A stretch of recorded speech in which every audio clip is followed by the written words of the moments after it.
Could I ask for everyone to take a seat? We're going to get started.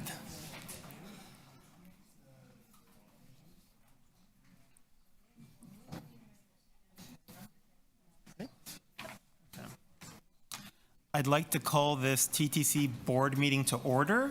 The clerk has confirmed that quorum is present, and I will begin with the land acknowledgement. We acknowledge the land we are meeting on is the traditional territory of many nations, including the Mississaugas of the Credit, the Anishinaabe, the Chippewa, the Haudenosaunee, and the Wendat people, and is now home to many diverse First Nations, Inuit, and Métis people. We also acknowledge that Toronto is covered by Treaty 13 with the Mississaugas of the Credit.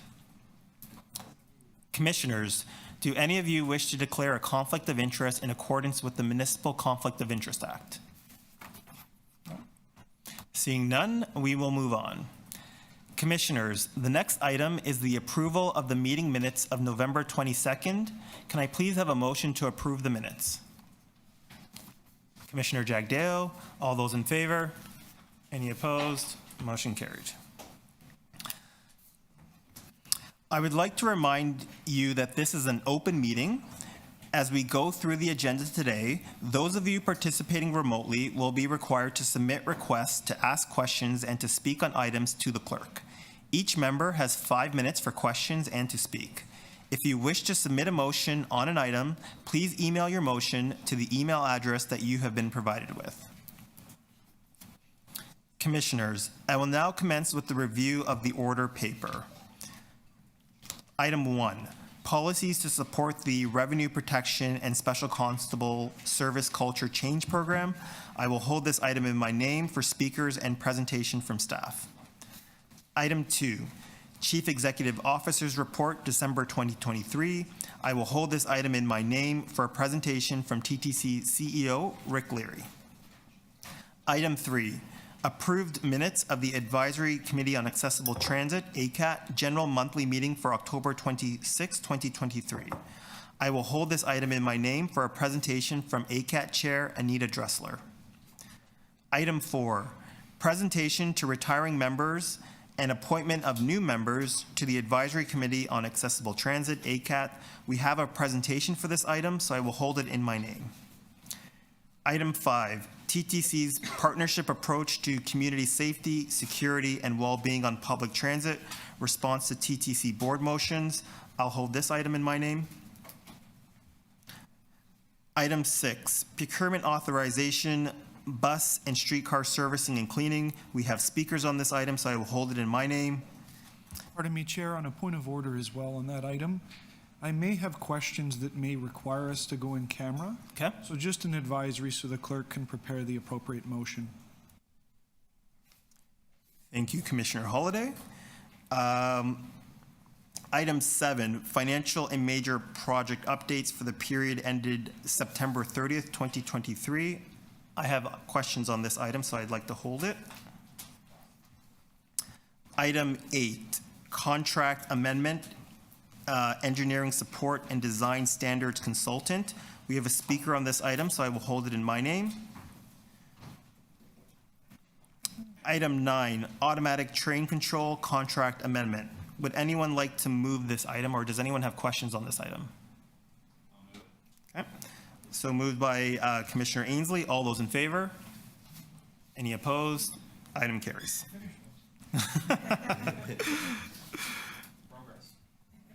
Item 10, declaration of surplus property, 21 Pleasant Boulevard. We have a speaker on this item, so I will hold it in my name. Item 11, procurement authorization, sale and removal of TTC buses. We have a speaker on this item, so I will hold it in my name. Item 12, proxy to vote TTC shares in Toronto Coach Terminal, Inc. We have a speaker on this item, so I will hold it in my name. Item 13, collective bargaining update. We have an in-camera presentation for this item, so I will hold it in my name.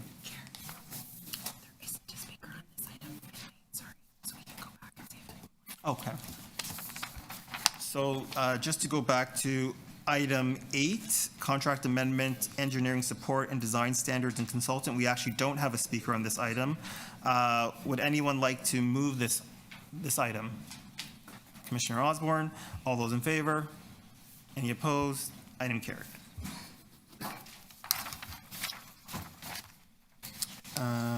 Thank you, and that concludes the review of the order paper. So now we're on to item 1, policies to support the Revenue Protection and Special Constable Service Culture Change Program. The first item on today's agenda is policies to support the Revenue Protection and Special Constable Service Culture Change Program, and we have 4 speakers on this item, beginning with Miguel Avila Villard. Chair, from the President, I'm having difficulty get access to my email. Sure, sure. Thank you. Who's the next speaker? Pardon? Oh. The next speaker we have is Rabina Subadar. Hi, Rabina. And just after that, we'll have Tima Shah, if they're here. Okay, so just to prepare.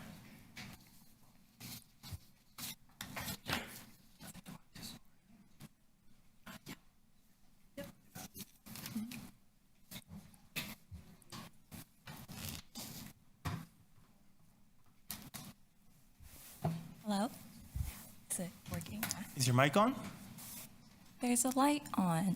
Yeah, perfect. Okay. So hi everyone. My name is Rabina Subadar. I'm a member of TTC Riders, a group focused on public transit advocacy. I'm also a resident within JFAP, Jane of Finch Action Against Poverty, one of the longest standing resident-led groups focused on the eradication of poverty. I will be speaking from the position of being a frontline worker who is dependent on commuting for work and who uses all transit lines across the city. I also come from a community where we are one of the major backbones of frontline work, who is dependent on commuting for work, and where we experience harm from racialized policing. We are frustrated with how the TTC continues to extend policing practices of force and control into our everyday lifestyles, despite us voicing our concerns. As we remember incidents from 2015 between TTC special constables fighting with Maple Leaf fans, and 2018 incidents when TTC fare inspectors used force against a Black youth, we also remember that there are lived experiences that often go unreported or are cycled into a collection of reports and treated as data. I worry that what we witness now and the magnitude it will reach with the approval of these current policies that permits the justification of use after the fact will get worse. I worry that the TTC was once a community-driven and publicly accessed service, and it is now becoming inaccessible so long as the TTC looks forward to creating its own police force. Approving the use of force policy today, while it still contains nuances of when force could be used to protect revenue, ignores riders' concerns. If the TTC is choosing to see a miss to pay a fare as non-peaceful, disorder to the public, or as crime, then you will be setting a precedent for us to see a dangerous integration between special constables and fare inspectors when they are performing their duties. The TTC raised single fares for youth and adult riders. The Fare Pass program is limited in meeting accessibility demands, and the TTC has one of the most expensive monthly passes on the continent, sitting at $156. Ticketing already harms your target base, as fines are at $250 up to $425, higher than parking infractions in the city. These costs have no projection to decrease for us either. And for what? To exploit riders for $6 million revenue recovery in the grand scheme of a $1 billion budget. Transit access for communities is an essential service, but with high cost of living, Toronto's shelter and housing crisis, and continued fare hikes, it is unacceptable for the TTC to mark non-payment of fares as situations where force and control are tolerable practices. If money is the issue, then find new funding tools. New funding options are always a solution, not increasing the use of force and control over your riders at the hands of special constables and fare inspectors. Before the use of force policy could be approved, we recommend the board to advise the acting officers to provide better specifications under which circumstances, conditions, or of the like that fare inspectors will be permitted to assist peace officers. Fare enforcement as a whole is a discriminatory practice, targeting racialized communities that transit is essential for. Missing to pay a fare is not criminal behavior, and so we also request written clarity in the policy whether missing to pay a fare is a crime or disorderly conduct. To set pretenses of what exactly are special constables and fare inspectors enforcing when force is used outside of self-defense. Special constables intend to enforce the criminal code. They're sworn in by the TPS, but the TTC created fare inspectors to enforce TTC bylaws and not the criminal code. The use of force outside of self-defense, even to assist, is not a duty or power that should reside with fare inspectors. And so, I come back to the TTC's approved message, that we are to treat fare inspectors as ticket collectors. Then why are they becoming the police? Thank you. Thank you, Rubina. Does anyone have any questions for the deputant? Commissioner Matlow, please. Thank you, Mr. Chair. Thank you for your deputation.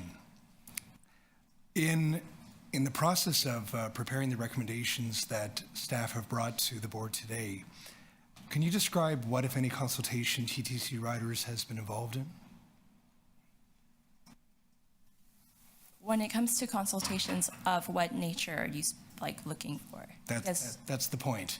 Okay. Meaning, have you been engaged? Are you aware of any robust public consultation in preparation for the recommendations today? Were you invited to any meetings that you're aware of? So between TTC Riders and JFAP, we have conducted a lot of public consultations, and around the specific recommendations, the same themes come up around constables and policing being extended into our lifestyles and more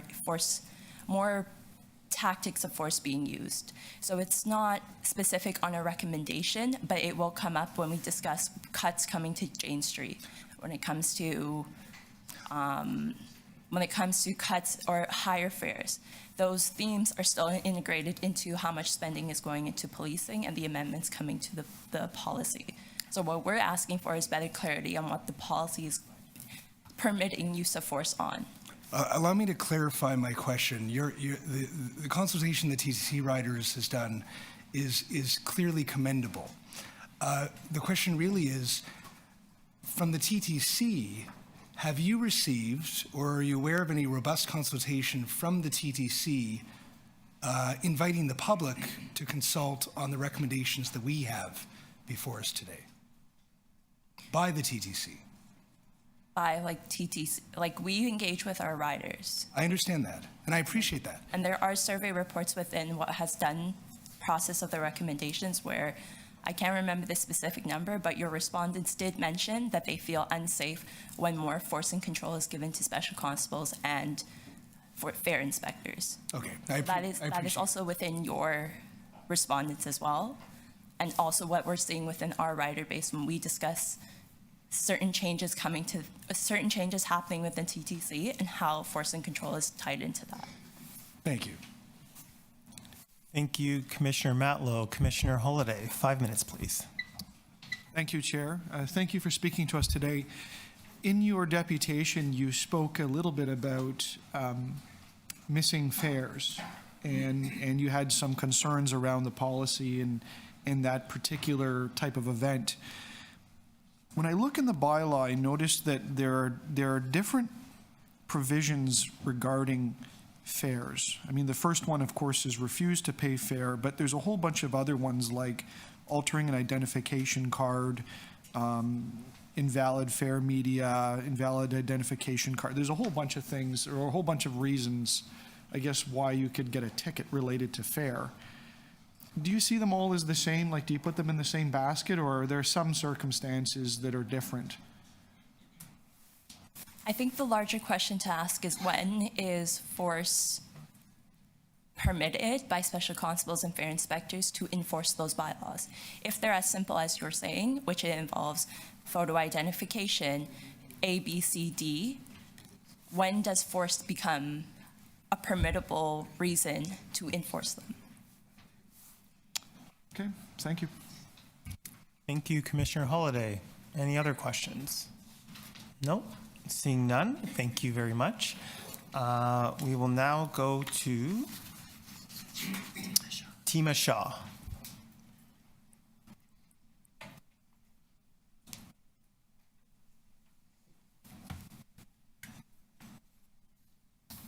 Hi, Tima. Thank you for coming to join us today. You have 5 minutes.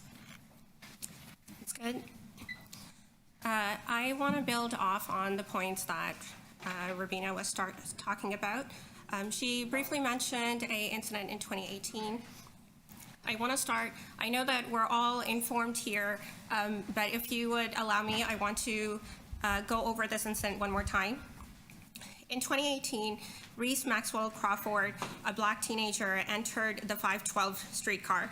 In exchange with fare officers, he was dragged out of the streetcar, tackled, and pinned to the ground by fare inspectors. Police officers showed up, cuffed him, detained him for another 15 minutes. Videos of this incident flooded social media, and the videos show multiple officers on top of him while he's yelling over and over again, "You're hurting me, you're hurting me." What led to this encounter? Was this racial profiling? Was this excessive use of force? The public wanted answers. The fare inspector who tackled and pinned him was suspended with pay until these investigations took place. 3 investigations took place. There was one by TTC, one by Toronto Police, and one by City's Ombudsman. So what did these reports find? The Toronto Police report pressed no charges against the fare inspectors. The TTC report and the Ombudsman's report, that's what I'm going to talk about a little bit. What started the incident? The TTC report took the word of the fare inspectors, who said that they only started the incident after Maxwell Crawford had been staring at them intently for a long period of time. But the Ombudsman's report points out that the video evidence shows that the inspector began speaking to Maxwell Crawford within 2 seconds of him onboarding the streetcar and continued to look directly at the man for more than a minute and spoke to him 5 more times. Why did the fare inspector detain him? Again, the TTC report took the word of the fare inspector, who said that the teen had his hands in his pocket and might have been holding a weapon. The TTC report concluded that the force by the fare inspector was reasonable and justified and consistent with the training provided. The Ombudsman's report once again points out that in the video evidence, his hands were not in his pockets the entire duration. The Ombudsman said that the TTC failed to analyze the evidence of racial profiling, whether it was conscious or unconscious, and as a result, a young person of color was overpowered physically by 2 fare inspectors whose job was to check the proof of payment. So these reports urge the TTC to clarify the roles and responsibilities of transit fare inspectors, especially around the use of force, along with recommending regular diversity trainings. A lot of media attention, a lawsuit, and a year and a half later, TTC finally apologized to Maxwell Crawford and committed to doing better. Cut to today. So today, TTC board members, before you is the use of fare policy. And it's supposed to establish the guidelines for when force is used by special constables, by fare inspectors, by protective service guards during the course of their duties. It's supposed to prevent incidents like the ones that happened to Maxwell Crawford. So let's see if this policy does that. Special constables in this policy are authorized to use force to preserve peace, prevent crimes, maintain order, and detain and arrest suspects. Fare inspectors can only use force for the purpose of self-defense and have the right to use force to assist peace officers. Those same officers who are authorized to use force to preserve peace, to prevent crimes, maintain order. That's what the policy says. When can they use force? Under what specific circumstances? What specific actions will result in the use of force? It doesn't specify. The policy further also protects the special constables and fare inspectors, saying that they're not committing workplace violence if they're using force with the confines of this policy. And we just saw the confines of this policy were things like preventing crime, maintaining order, which these kinds of words, these generic or these broad words are often used to target marginalized people. And if there's a breach of policy, what happens? May result in disciplinary action, up to and including dismissal. So this report, or along with these documents, you also have consultations that the TTC took, the consultations that you were asking about to the last deputant. And those consultations don't have demographic data to show that they were representative of the different populations that take TTC. But even then, these consultations asked very specific questions of what circumstances should special constables I'm going to ask you to wrap it up here. You're at time. be able to use force, and also these consultations specifically, a majority of people said that force should not be used for missing fares, for when somebody refuses to accept a ticket for missed fares. So, board members, I want to ask that in your duty of care, when you're reading through these documents, are you confident that this policy is going to prevent situations like that from happening again? Thank you, Tima. Commissioner Matlow, questions, please. Yeah, similar to what I asked the preceding deputant. You've come to us with very clear concerns, very clear questions, but I'm still trying to understand if there was robust consultation by the TTC. I heard earlier that the TTC Riders has done really due diligence with their supporters and their constituents, and they've really tried to get a sense of what people want from the TTC.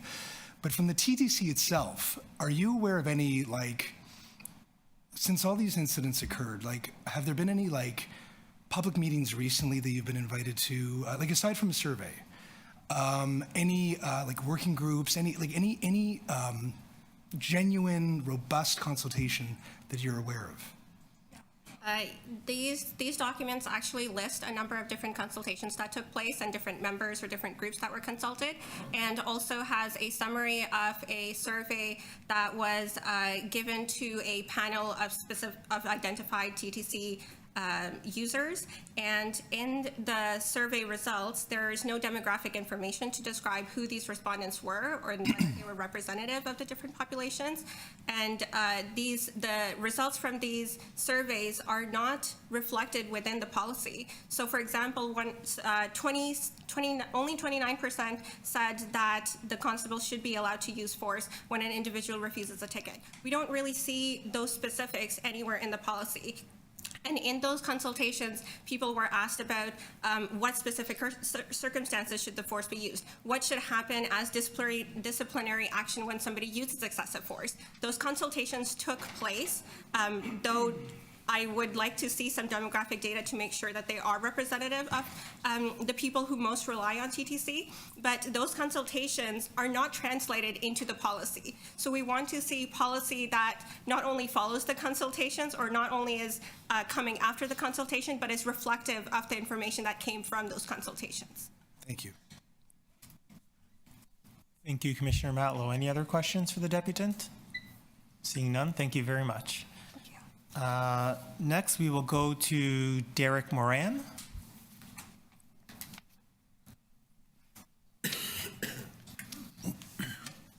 Hi, Derek.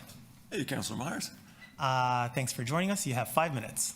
I just want to say about me speaking at this meeting, this shall not be deemed to be in any way my consent expressed or implied, and doing so is fraud. God bless His Majesty the King, and long live His Majesty the King.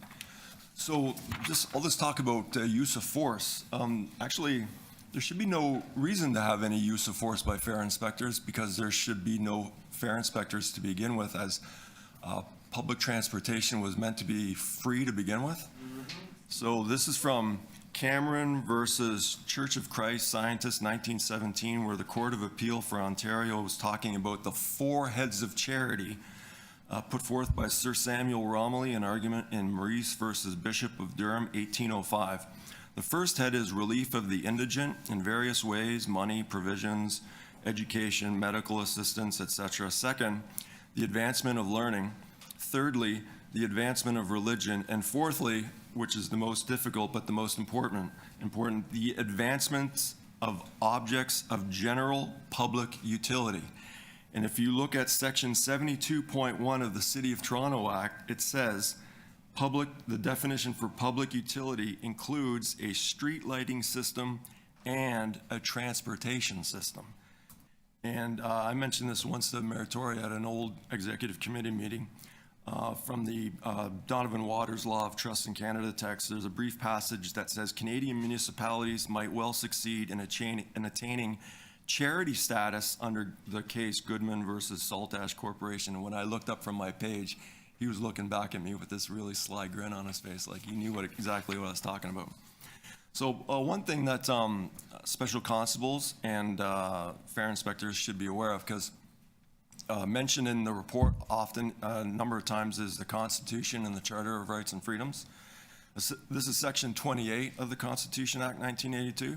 Rights guaranteed equally to both sexes. Notwithstanding anything in this charter, the rights and freedoms referred to it are guaranteed equally to male and female persons. As Scott Duncan has said that only a person can be convicted of a crime, if I've ever led the Toronto Transit Commission to believe in any way that I am the surety for the person, then that would be a mistake, and that I ask the Toronto Transit Commission to please forgive me. In reference regarding secession of Quebec 1998, the Supreme Court of Canada said, the Constitution binds all governments, both federal and provincial, including the executive branch. They may not transgress its provisions. Indeed, their sole claim to exercise lawful authority rests in the powers allocated to them under the Constitution and can come from no other source. What if I told you the Constitution Act 1982 has yet to come into force? It's right there in Section 59. You read Section 59, you go to Section 23.1A, Section 58, and read Section 59 again. What they've done is a bit of a shell game there, so people won't pick up and figure out what they've done. But if you ask City Solicitor Wendy Wahlberg, has Quebec resolved what's being discussed in Section 23.1A? Reminder of the oath she took to Derek, office. sorry, could we keep it focused on the item that we're discussing, the use of force, use of discretion, and body-worn cameras? Have you formed the intent to violate my freedom of expression, Councillor Myers? You have the freedom of expression, just not in that chair. I've heard a lawyer at the old, Councillor Holliday was there at the old Public Works Committee. A lawyer told Giorgio Mammoliti when people come to speak at these meetings that they can basically talk about whatever they want. I was there too. Yeah, Miguel was there. True. Georgia Mamalot. We got freedom of expression, but as long as you guys tell us what we can talk about. So I've just confirmed with the Please. clerk, it has to be related to the item. No, it doesn't. That is not what freedom of expression means. Freedom of expression, the limitation, I explained it to your Sergeant at Arms recently. The limitation on freedom of expression is physical forms of violence. You can talk about whatever you want. It's you guys in your bylaws, you can't circumvent freedom of expression by saying a bylaw that applies to a person, by the way. Oh, almost every friggin' time I come here. Unbelievable. So TTC bylaw number 1 says, Section 2.1, no person shall travel or attempt to travel on the transit system or enter a fare paid area or attempt to enter a fare paid area without paying the appropriate fare. Now, the problem with that is Section 32.1A. I was just discussing this, Section 32.1, just discussing this with Chair Morgan at the Police Board, who, Miguel, how awesome are the Police Board in respecting our freedom of expression? Zero. Actually, I was expecting a different answer. But Certainly, part they do. of Peter Hogg's clarification, Section 32.1, is the statutory flow down includes bylaws. So you guys are using a bylaw that applies to a person to defraud the public, telling us that we're going to get in trouble and arrested if we don't pay, when I just explained at the beginning. You're at time, Mr. Moran. No. First of all, no, there's no mister. My mom called me Derek, and you wasted a good minute of my time We trying. held your time, actually. No, I looked over. You didn't hold my time. We did hold your time. At 4:08, we held your time. But yeah, but you started interrupting me a lot earlier than that. I'm going to read one more case about what a bylaw actually Mr. Moran, is. you're at No, there's 5:30. no mister, okay? Derek, No, you interrupted me, okay? I'm going to read one more case, and then I'm going to go sit down.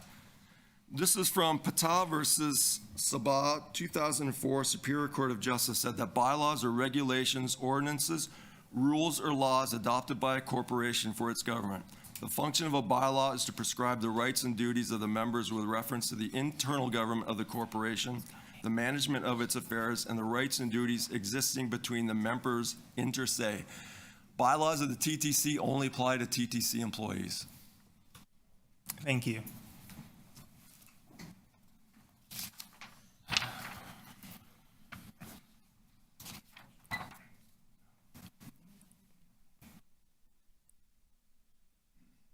Yep.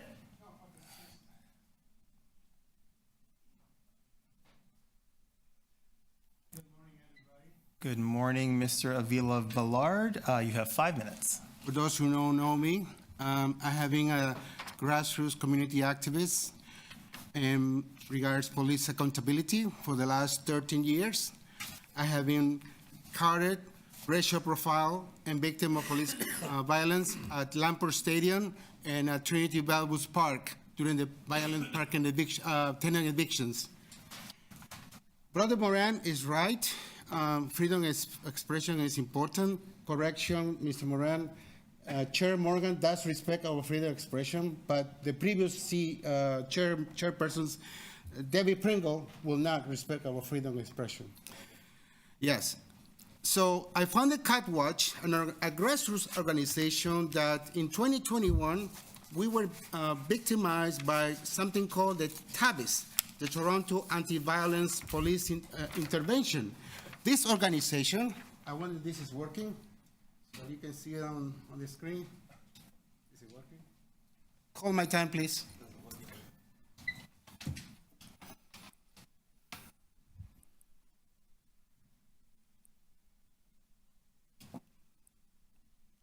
No, maybe it's working.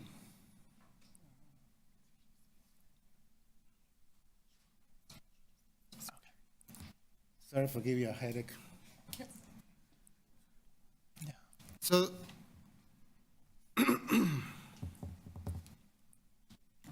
it's upside down. All right there. So, my name is on the top corner of this flyer produced in 2013. So, you see, I've been a long-time activist for police accountability. I'm speaking today with regards to the transfer, the pilot project for body-worn cameras. Our organization was able to convince the police board in 2020 of the merits of having body-worn cameras. As an activist, I'm here today again supporting this pilot project because I deeply believe it will save a ton of money in liabilities to the City of Toronto, as expressed my dear sisters from TTC riders. They have explained the legal cases that has created bad reputation of the transit inspectors and the special constables. I'm here also to request that instead of using those $300 million that DAC 4, our premier has said during the last November 28, he announced an investment in transit safety.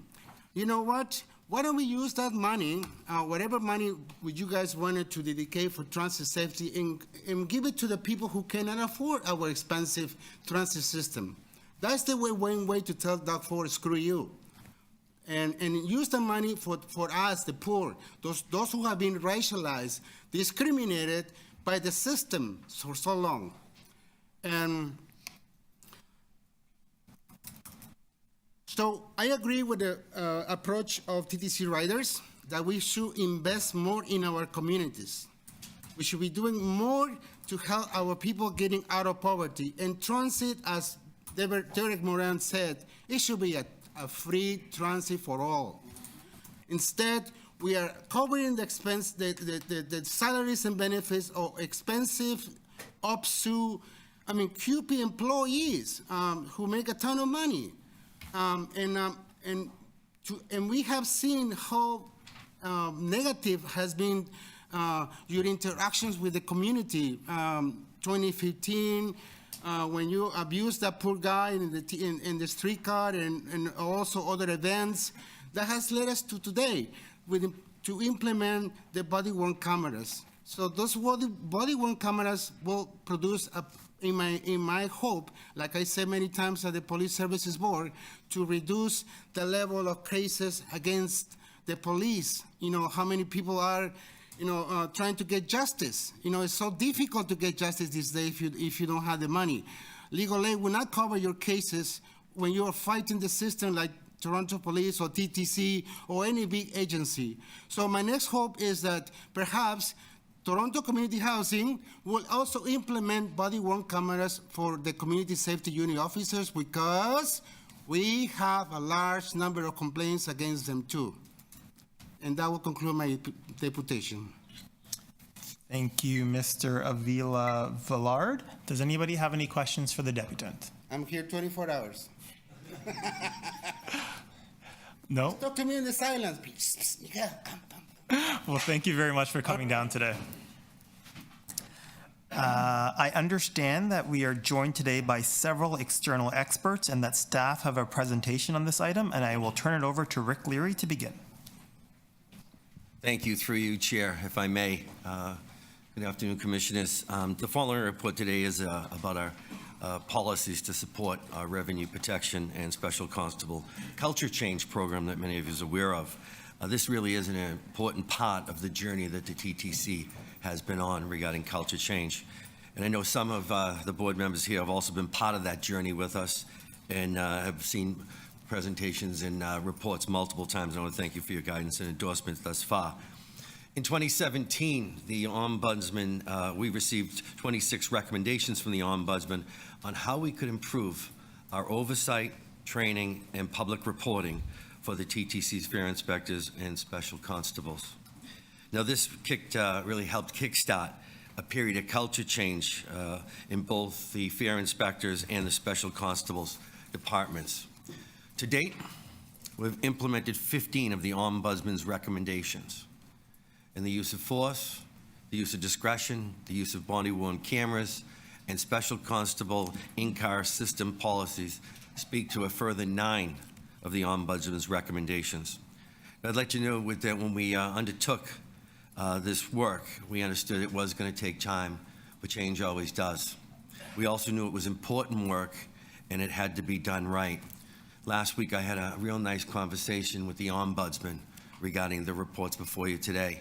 When we talk to him about time, you see time's going by, we would have liked to have done things faster, and he always reminds me about it's more important to do things right than the time. So I really appreciate his support, and we've received full support and endorsement from the Ombudsman, so I want to thank him publicly for that. I'd also like to say a big thanks to, we have 3 people online here today that have been behind us and instrumental in the journey that the TTC's taken.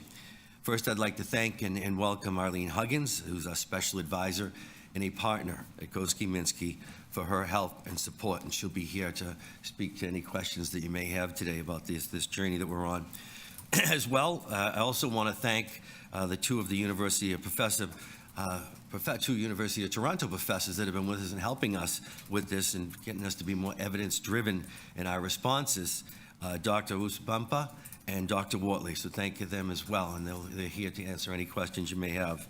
So now what I'd like to do is I'd like to turn it over to Angela Gibson, our acting executive director, and Keisha Campbell, our chief of diversity and culture. So I'll pass it over to you. Thank you. Thank you, Chair. Thank you.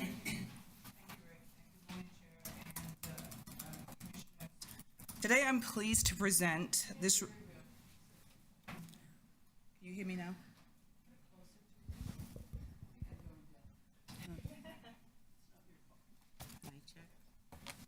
Good morning. Can you hear me? Okay, perfect. Never had that problem before.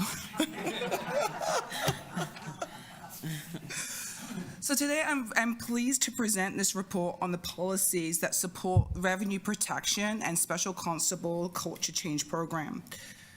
I'm fortunate to be the one that's presenting to you today, but I would be remiss if I did not identify the people, in addition to Arlene and the university professors, who have been working on this work for years. So this includes Michelle Jones. This includes Andrew Dixon, who's here today. Anita Sadu, as well as Nicole Ellers and their entire team. But that's just to name a few. We have working groups that we have been part of this initiative, both of staff and management from these two departments, as well as teams from across the city, including Confronting Anti-Black Racism Office. The work of these policies has been a long journey. And today, with your approval of these policies before you, this would represent 24 of the 26 recommendations that would be satisfied from the Ombudsman's report. These policies and this work is sensitive, and for me, it's very personal. I'm a mother of a Black youth who has used the TT system from the age of 11 till when he graduated from high school. And so for me, it's important that we do deal with some of these issues about use of force, the use of discretion, because the work of the university's professors and Arlene have identified that previously we have overrepresented our ticketing, particularly to these groups. Next slide, please.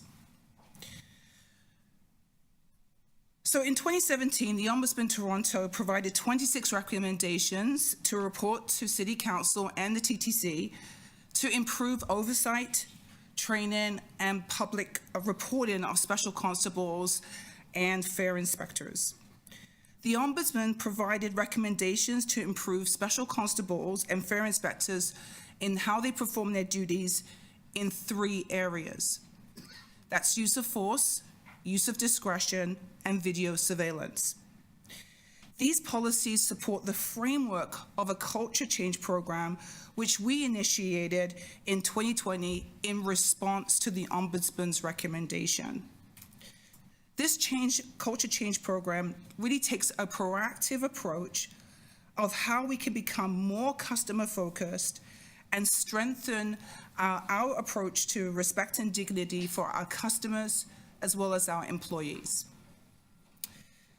The TTC has implemented, as Rick said, 15 of the recommendations to date, and the proposed policies before you today will satisfy an additional 9 recommendations from the Ombudsman's report.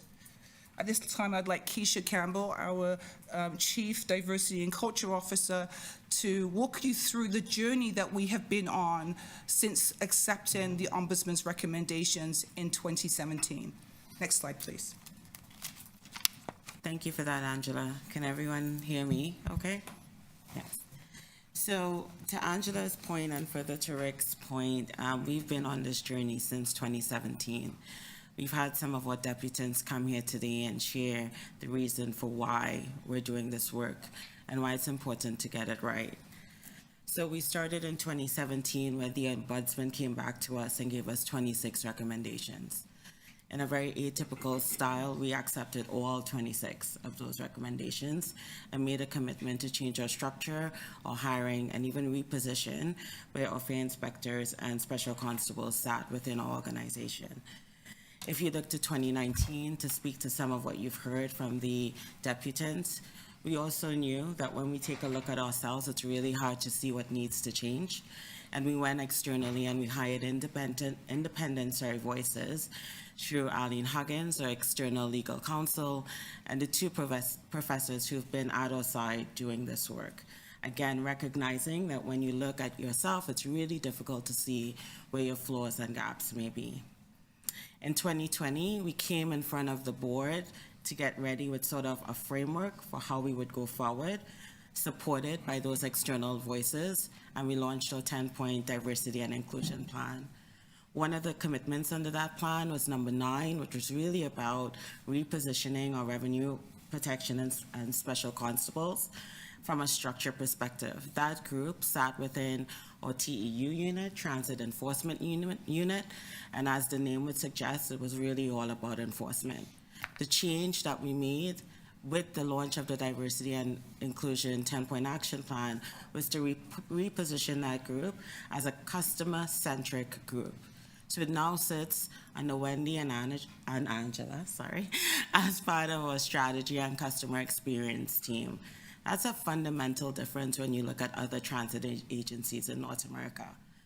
enforcement may be one of their duties, but the commitment we've made to the public and internally, and it's been a bumpy road, has really been about customers first.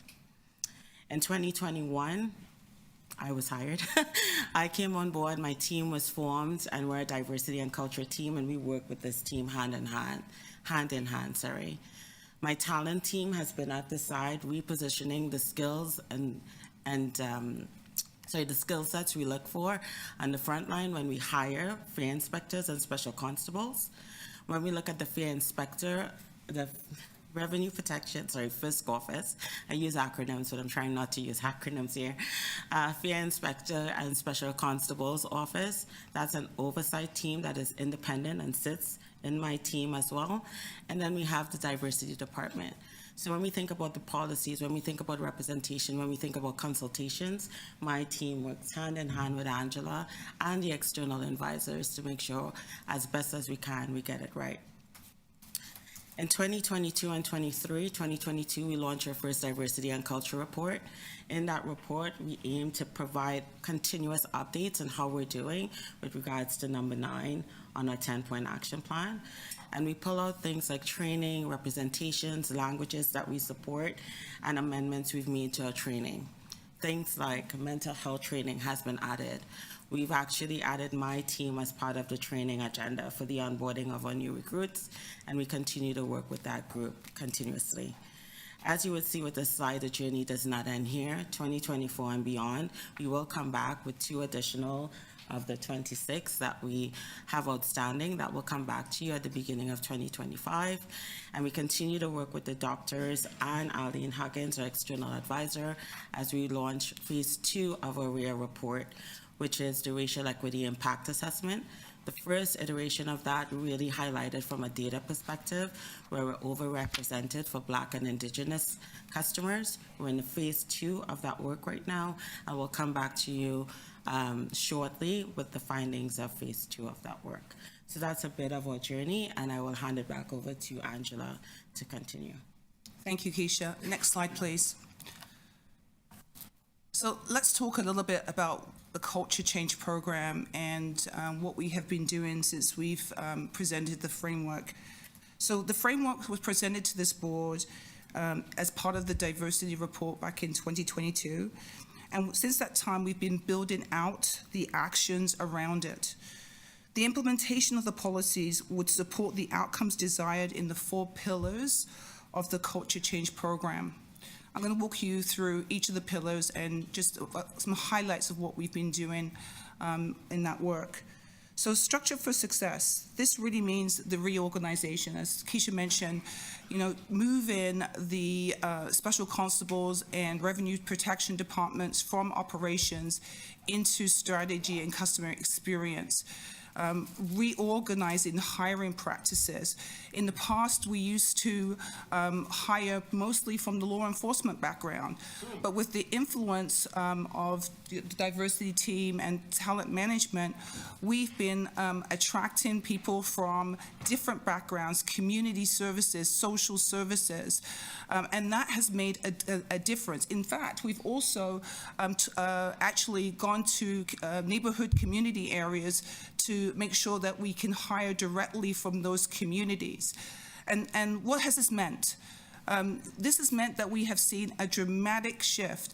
In 2022, 59% of the staff in revenue protection, which is the fair inspectors, are racialized. With respect to the Special Constable Department, 52% of the Special Constables are racialized. That's a huge transformational difference to what we were many years ago. When we look at modernizing policy and procedures and standards, this is really the work and the influence of the 2 university professors and Arlene Huggins in terms of developing the policies before you. But in addition, it's looking at data collection and ensuring that we're accountable to this board as well as to our customers about who we are inspecting, who we are ticketing and issuing provincial offense notices to. And that accountability is important for us to be able to be transparent and for us to be accountable to you. Under technology, We've been working with Presto and Metrolinx so that we can have better devices. So as you know, when we launched open payments in August, we also had new devices roll out to our fare inspectors. And what that means is better inspections, more automation, so that, again, you can be able we can provide data to you so that you can understand what we've been doing. And then overhauling training and monitoring systems. I want to start with what Keisha had mentioned. We have mental health training. We have had anti-racism training. We've worked with the city on confronting anti-Black racism. We have de-escalation training. This underpins the policy training that has started already with use of force, use of discretion, and then in beginning next year, the work and training that would be done around body-worn cameras. This is really instrumental, and it takes the direction from the Ombudsman about really emphasizing things like de-escalation and mental health as the first pieces that we should be drawing on. Next slide, please. So the importance of the policies. The importance of the policies is really centered around customer protection. And, you know, I do take to heart the deputants that spoke here earlier. And that was front and center in determining and shaping the policies that are before you. So providing clear guidelines on when and how our officers are going to use force and use discretion. It's about staff accountability, ensuring that our staff members understand their responsibilities and are held to a high standard of professionalism. It's about transparency and trust, by making our customers feel more secure and more confident in the interactions that they have with our officers. It's about legal compliance, by establishing guidelines that align with legal requirements and minimizing the risk of legal liability for the organization and for our staff. And it's about training and development. It's investing in our staff so that they are well trained on de-escalation and mental health and interactions with our customers. Next slide, please. So for the next slides, I'm going to highlight some of the major points of each policy. So under the use of force policy, I want to point out this is an existing policy. It already exists because we have to. It has to be in use. But we have updated it to respond to the Ombudsman's recommendations. And the Ombudsman identified that we needed to do the following with this policy. We needed to emphasize the importance of de-escalation as the alternative to physical force, and that's what this policy does. The Ombudsman also asked us to look at information and examples of de-escalation tactics, and that's in the policy and it's also in our training. And then there's the emphasis on mental health and on the way that we interact with people who have mental health concerns. And more importantly, this policy emphasizes that use of force must be used as a last resort. So special constables are authorized to use force in response to an event, an incident to preserve the peace, prevent crimes, maintain order, and detain and arrest suspects. For fare inspectors, and this is the big change, and for our protective service guards, they can only use of force for the purposes of self-defense and as outlined in Section 25 of the Criminal Code to support peace officers. And that's not just our special constables, that's also Toronto police officers. Next slide, please. For use of discretion, while this is a new policy, we've been training all of our officers and our fare inspectors on use of discretion, and we had to do that as part of the resumption of ticketing back in March of this year. Fare inspectors and special constables use discretion for various parts of their duties, such as fare compliance, and while addressing safety and security concerns. A few highlights of where we would use discretion include the context in which the offense takes place, the likelihood of a written warning deterring a person from committing future violations, and what's important here also is the impact of conscious and unconscious bias in our decision-making. Next slide, please. So body-worn and in-car camera systems policies are really systems actually are really intended to capture incidents and provide an unbiased account of our interactions with the customers and with the public. The Ombudsman's recommendation was that we implement in-car camera system policy. But we wanted to take it a step further and look at how body-worn cameras can also create more transparency and trust and bring greater accountability for our officers. And that's why this is also included in the policies. Next slide, please. So in terms of the pilot itself, there is hands-on training that would begin in January of 2024. The pilot includes 20 body-worn cameras for fare inspectors and 20 body-worn cameras for special constables.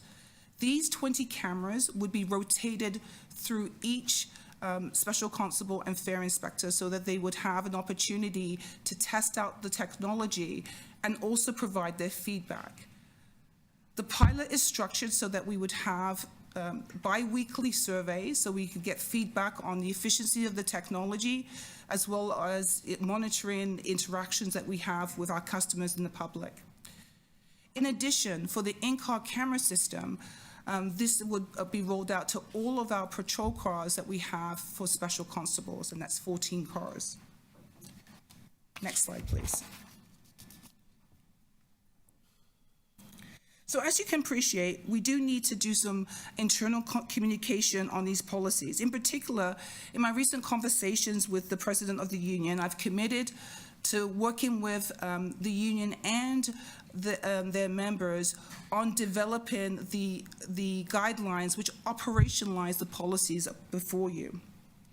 Before launching the pilot, there would also be extensive consultation and communication with our customers so that they're well informed about what would be happening, and this would include social media, website, and all the typical channels that we use. We'd also be launching a monthly body-worn camera and in-car camera working group internally, and this group would include stakeholders within the TTC, managers and supervisors of Special Constable and the Revenue Protection Department. In conclusion, this is an important day for the TTC. Through this work, we will satisfy 24 of the 26 Ombudsman's recommendations. The remaining 2 recommendations involve the early intervention system, and we will be working on that in 2024 and come back to this board on the progress of that recommendation when we come back and report on the findings of the pilot. Thank you. I'd be happy to take your questions.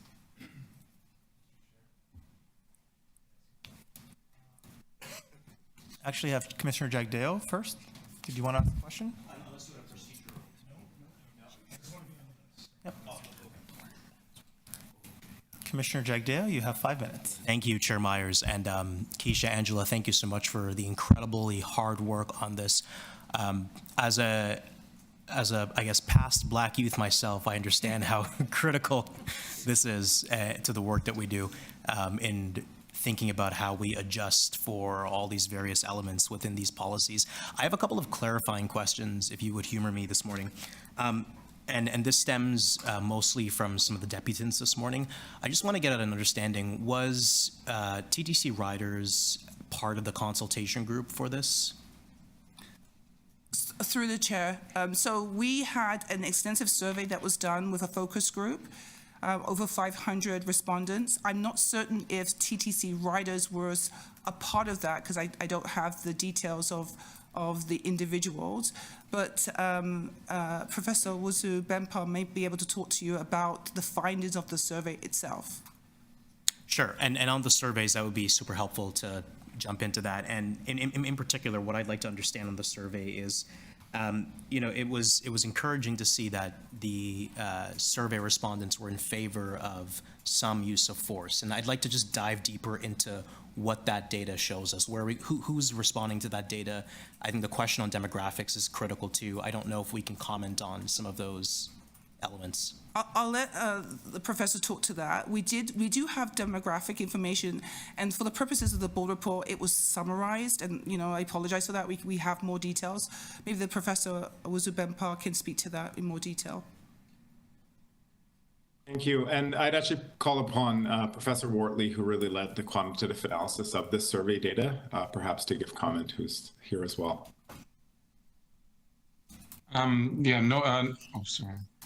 No problem. We do have extensive demographic data that we're analyzing right now at a preliminary stage. What I can, give you a little bit of an outline of what the sample looked like. This was a sample that was put together by Forum Research, who have a TTC panel that they use to address multiple issues pertaining to the TTC. The sample is split between male and female. However, only 24 of the 500 individuals identified as non-binary. The sample is diverse, although there is an underrepresentation, I would say, of Black respondents and definitely Indigenous respondents. We have 40 Black respondents, 8% of the sample, about 10% Asian, 18.9% South Asian, and 11% indicated they were from another racialized group, and about half the sample, consistent with Toronto demographics, self-identified as white. Various religions. I find that it's slightly older than probably the typical TTC user. About a quarter, 1 out of 4 respondents reports their age as 65 or older, while only 10% reports being 18 to 24, and 25% are between 25 and 34 years of age. Our preliminary analysis indicates that while there's some variation in opinion with respect to the major variables that were measured, they're not large. So for overall, for instance, when you're asking a question about something like body cameras or use of force, there's not a huge racial difference with respect to the variables that are of greatest interest to this meeting, although slight variations. I can also say that there is some racial differences with respect to awareness of the special constables and fair inspectors. So awareness seems to be highest among the Black respondents and white respondents, both about 80%, but drops to only about 50% among Asian and South Asian respondents. So I found that somewhat interesting that the white and Black respondents were more aware that the TTC had a special constables unit than individuals from other racial backgrounds. If it pleases the committee, we can definitely provide another report detailing these demographic differences across important variables like race, gender, age, education, and other variables that we measured, including feelings of safety on the TTC, victimization experiences on the TTC, and ridership habits. Whether what type of transit is being used, and what times of the day and how frequently it's being used. We can explore whether attitudes towards these policies vary by these important factors. Scott, thank you for that. That's very comprehensive. I should add that we do plan to do. Yeah, no, thanks for that. No issues on that end. And I think that sort of aligns with how the representation, or at least the demographic percentage of Toronto's makeup looks like. So I think it's a fairly even representation. My last question is on how we think about the bias training, and I'd just like to get a bit more tactical on what are some of the things that we're changing in that bias training to reduce some of the fears around racial profiling. Thank you through the chair, thank you for the question. So a couple of things we're doing.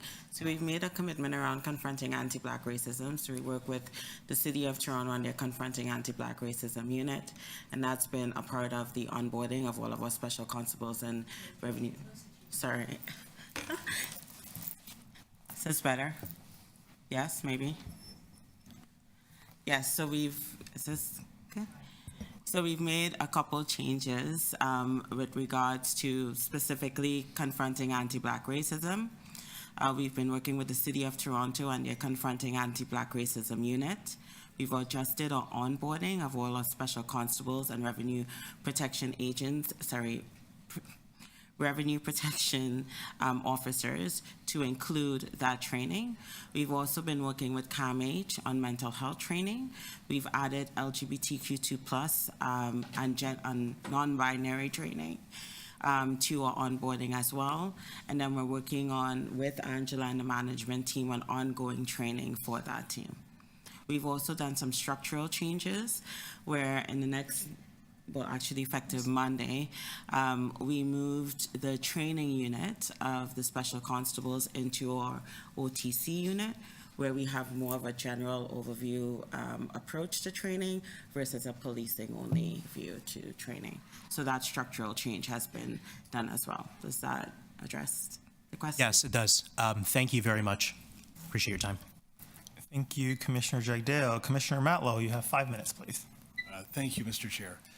First of all, thank you for the enormous amount of work and the substance of the work that you've been doing. Would you agree? This is a softball, but it's a premise for my following question. Would you agree that along with the substance of the work that we do, that as a publicly funded agency, that an indicator of our success is also the public understanding and confidence in the work that we do as well? Is that fair? Yes. I would say that's a fair statement. And the reason that I start with that way is that I'm still trying to understand the robustness of the consultation that has occurred, and also trying to understand the rationale for doing what we often refer to as more like information meetings after a vote at the board today, rather than a genuine consultation leading up to the vote that we're asked to take today. Aside from a survey of 500 people, and I say this not to put you on the spot, but really just sort of to explore perhaps if we need to do more to support the success of the work that you've done. Has there been, like, in the lead up in the past several weeks, any public meetings, any intentional involvement of representative groups like TTC Riders and others, and also any opportunity for formal responses by the union as a lead up to today? So maybe I'll take that question first. So as Keisha mentioned, this is, through the chair, apologies. As Keisha mentioned, this has been a journey.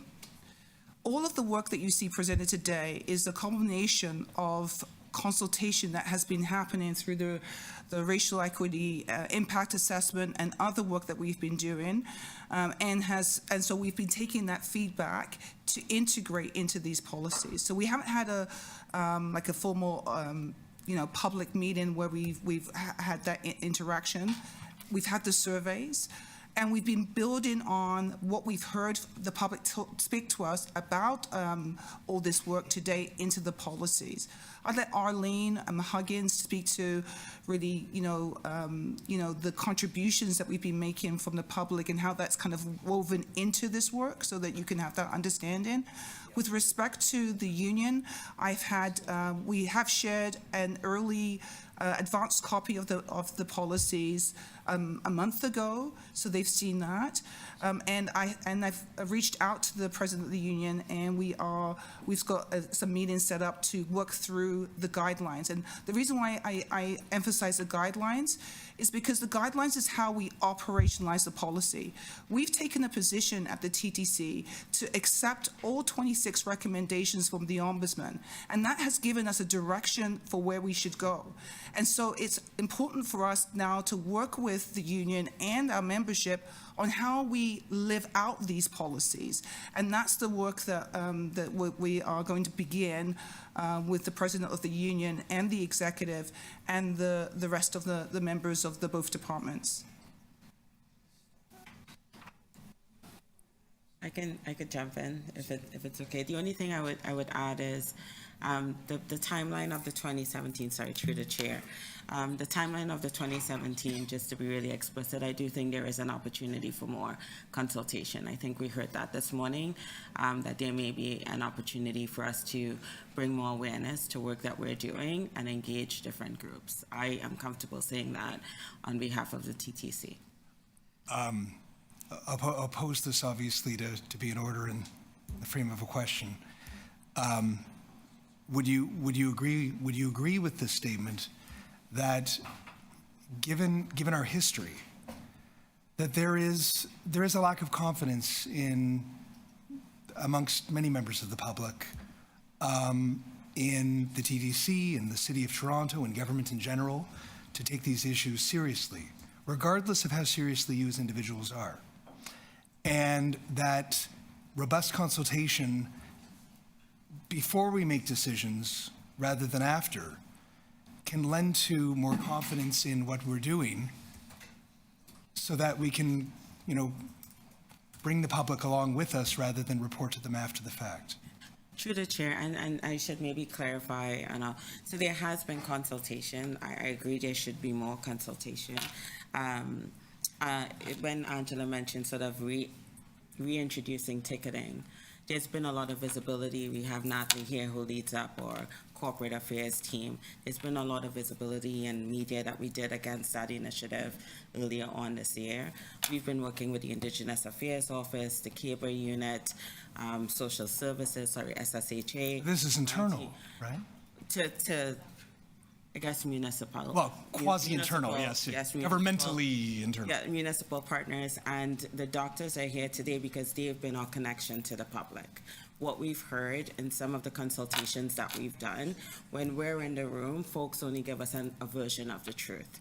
Right? So when we work with the doctors is to make sure it's a safe space, it's an independent space, folks can share their real opinion on what it means to interact with us as an agency. And I think the body of work that we've put forward here says we're committed to this journey, allow that there may be sometimes that we don't get it perfectly right, but we're committed to getting it right. And if it means more consultation, I think it's a fair comment to say that we should have more consultation. I think Arlene can speak to this also.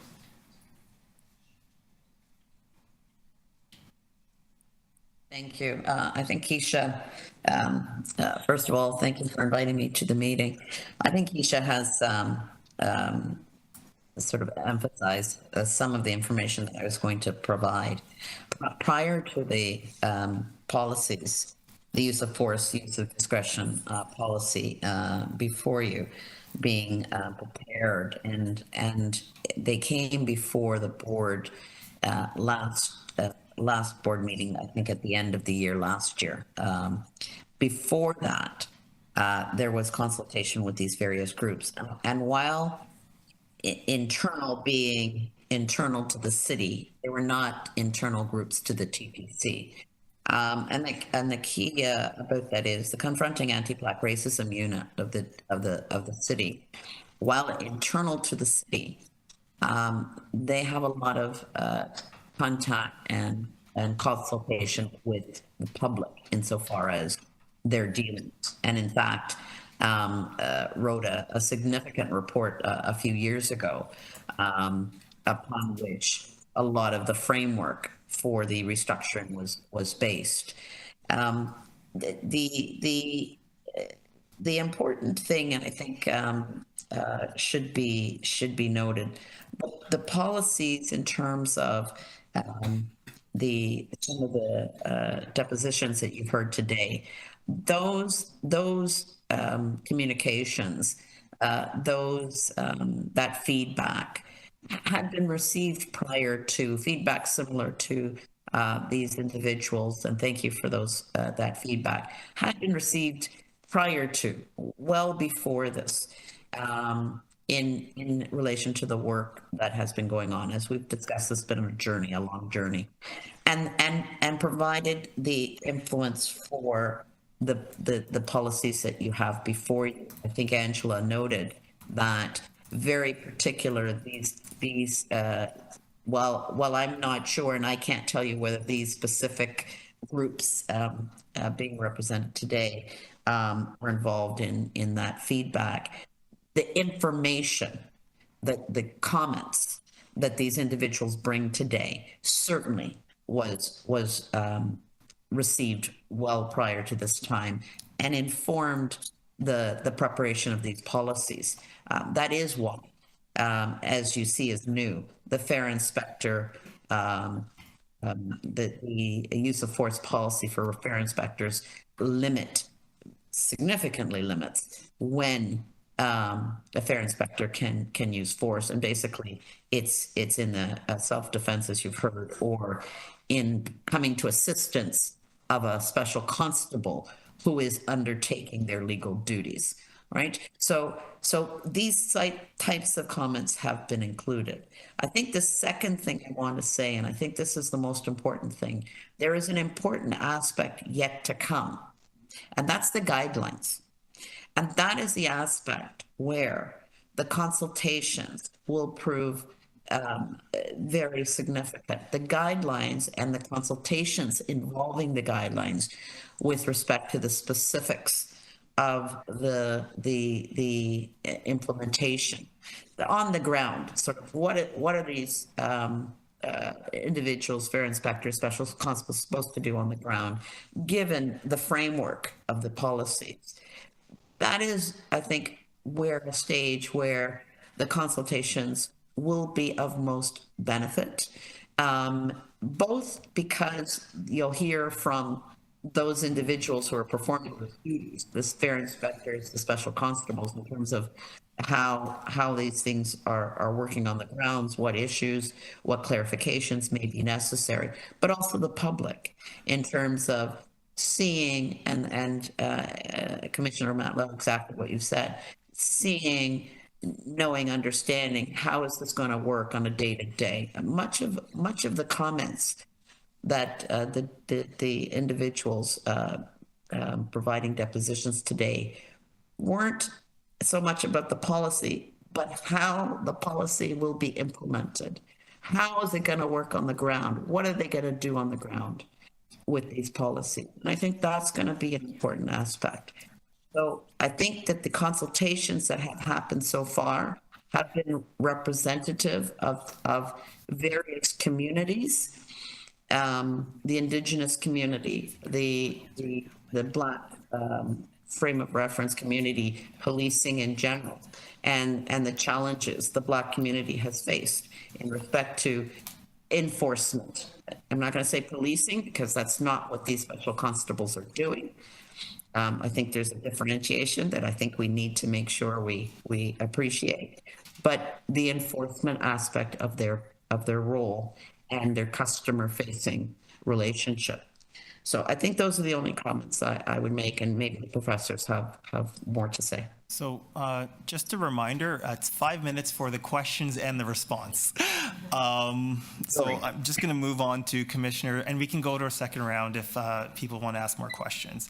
Commissioner De Laurentiis, 5 minutes, please. Thank you. I think I should have more than 5 minutes, given everybody else got more.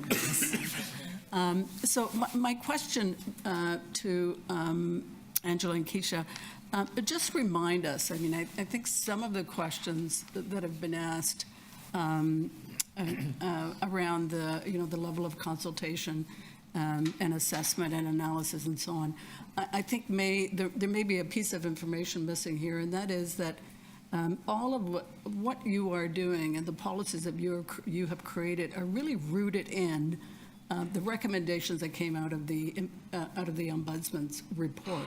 My understanding of how the Ombudsman works is that they take a complaint, they do a fairly rigorous analysis, and then basically they direct the agency, given us, to say, this is what you have to fix. These are the gaps. This is what you fix. Go and develop the policies. Can you confirm that that's the case? Through the chair, that's exactly the case, and that's the work that we've been doing. And then when, this is couched in the culture change program, because we just didn't want to just take the 26 recommendations and say, we've done that. We wanted to take the spirit of the Ombudsman's report and say that we have to change. It reflects that, there were some things that were broken in the way that we had our departments that we had to fix, and that's what we've been doing, and we continue to work on. And I should just add, I know as we go to 5 minutes, that these policies have been done in collaboration with the Ombudsman. They've been supported and endorsed, and it's his recommendation for us to approve it, my recommendation for us to approve it, or external advisor's recommendation for us to approve it. And I think what we're hearing now, we will continue to talk with the public and consult as we do this work. Thank you for that. And then a related or follow-up question is that, okay, so we are implementing what the Ombudsman has told us we have to do. We have also sought external, independent, third-party expert advice to say, these are the kinds of questions you should be asking yourselves. These are the sort of policies you should be putting in place. But this is the kind of assessment review, do a pilot, let's see how things work. So these are all designed, please confirm this, these are all designed to ensure that what we put in place will in fact meet most of, because you can't have a perfect policy, but will meet most of the concerns that have been expressed, and that the objective is really to achieve the objective of fair collection, because there's a need for that, and to make sure it's done in a way that does not harm and does not and ensures that individuals are treated fairly. Through the chair, that's correct. And in addition, we have annual reporting requirements that we come back to this board so that you can see where we've used use of force, and we've reported on that. So we also have the mechanisms in place so that we're fully transparent and accountable to you, so that you can see what's actually happening. And then just my last point is, will the Ombudsman be tracking? Will there be some coming back to say, okay, you've abided by, or you've followed the direction we've given you? Will the Ombudsman be brought in to assess? Through the chair, exactly. That's exactly what will happen. Thank you. That's all I have. Thank you, Vice Chair De Laurentiis. Commissioner Lalonde, 5 minutes, please. Thank you, Chair. I had a question for you, Angela, on the use of force by fair inspectors. As I understand it, you said that the exceptions are self-defense or assisting a police officer or a peace officer. My question is, are those rights available to all Canadian citizens, or is there in any way a unique right that's being given to fair inspectors?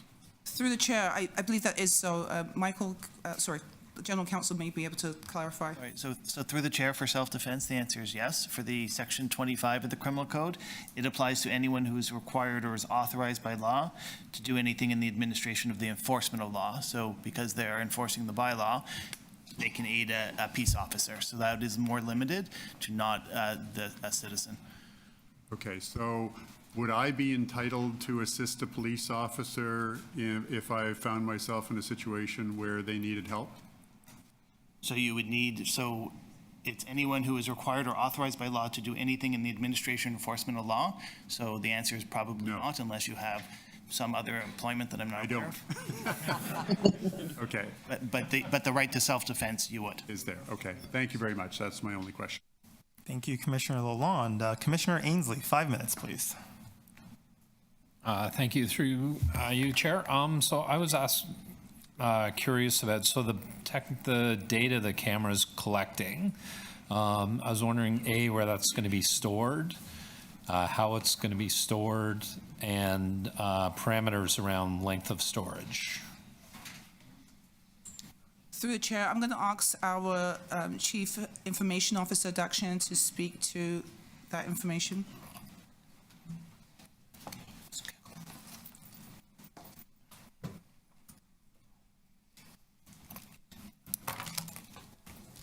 Thank you. Through the chair, the data from the cameras are being stored on a cloud system hosted by the vendor Axon, which is encrypted with all controls to ensure privacy of the data. Okay, and so when you say it's stored in the cloud, so that's generally a physical server, is that going to be in Canada? Correct, it is in Canada. Guaranteed, absolutely, it's all the data is being stored here. Our data security requirements for our contracts for storing data on the cloud, it requires the data residency to be in Canada. Okay, is there any, so leading to that, so are they fully owned Canadian company? There's no opportunity they can move our data from one of their servers in Canada to a server in the United States or elsewhere? They would have to inform us if that's the case, and we would then make the required decisions to move our data from there. Okay, and how long are they going to store the data for us? I believe it's 7 years. 7 years? Okay, all right, thank you. Thank you, Mr. Chair. Thank you, Commissioner Ainsley. Commissioner Moyes, 5 minutes, please. Thank you, through you, Mr. Chair. Sorry for my delay this morning. I had other committee meeting I had to be at. Councillor Ainsley asked the bulk of the questions that I wanted to ask, but I do want to probe a little bit further. So, Toronto Police, as my understanding, is that when they have body cameras and they turn the body cameras on when they engage a member of the public. That's my understanding. And but TTC Special Constables, my understanding is that their cameras are on all the time. Is that correct? I'm going to ask our head, Nicole Ellis, to speak to how the body-worn cameras will be used. Sorry.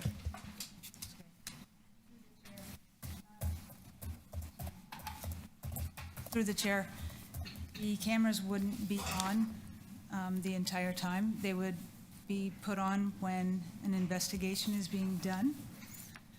Hang on. So if they're walking, let's say, the streetcar or perhaps the subway patrolling, their cameras are not on, they're off until they engage a customer?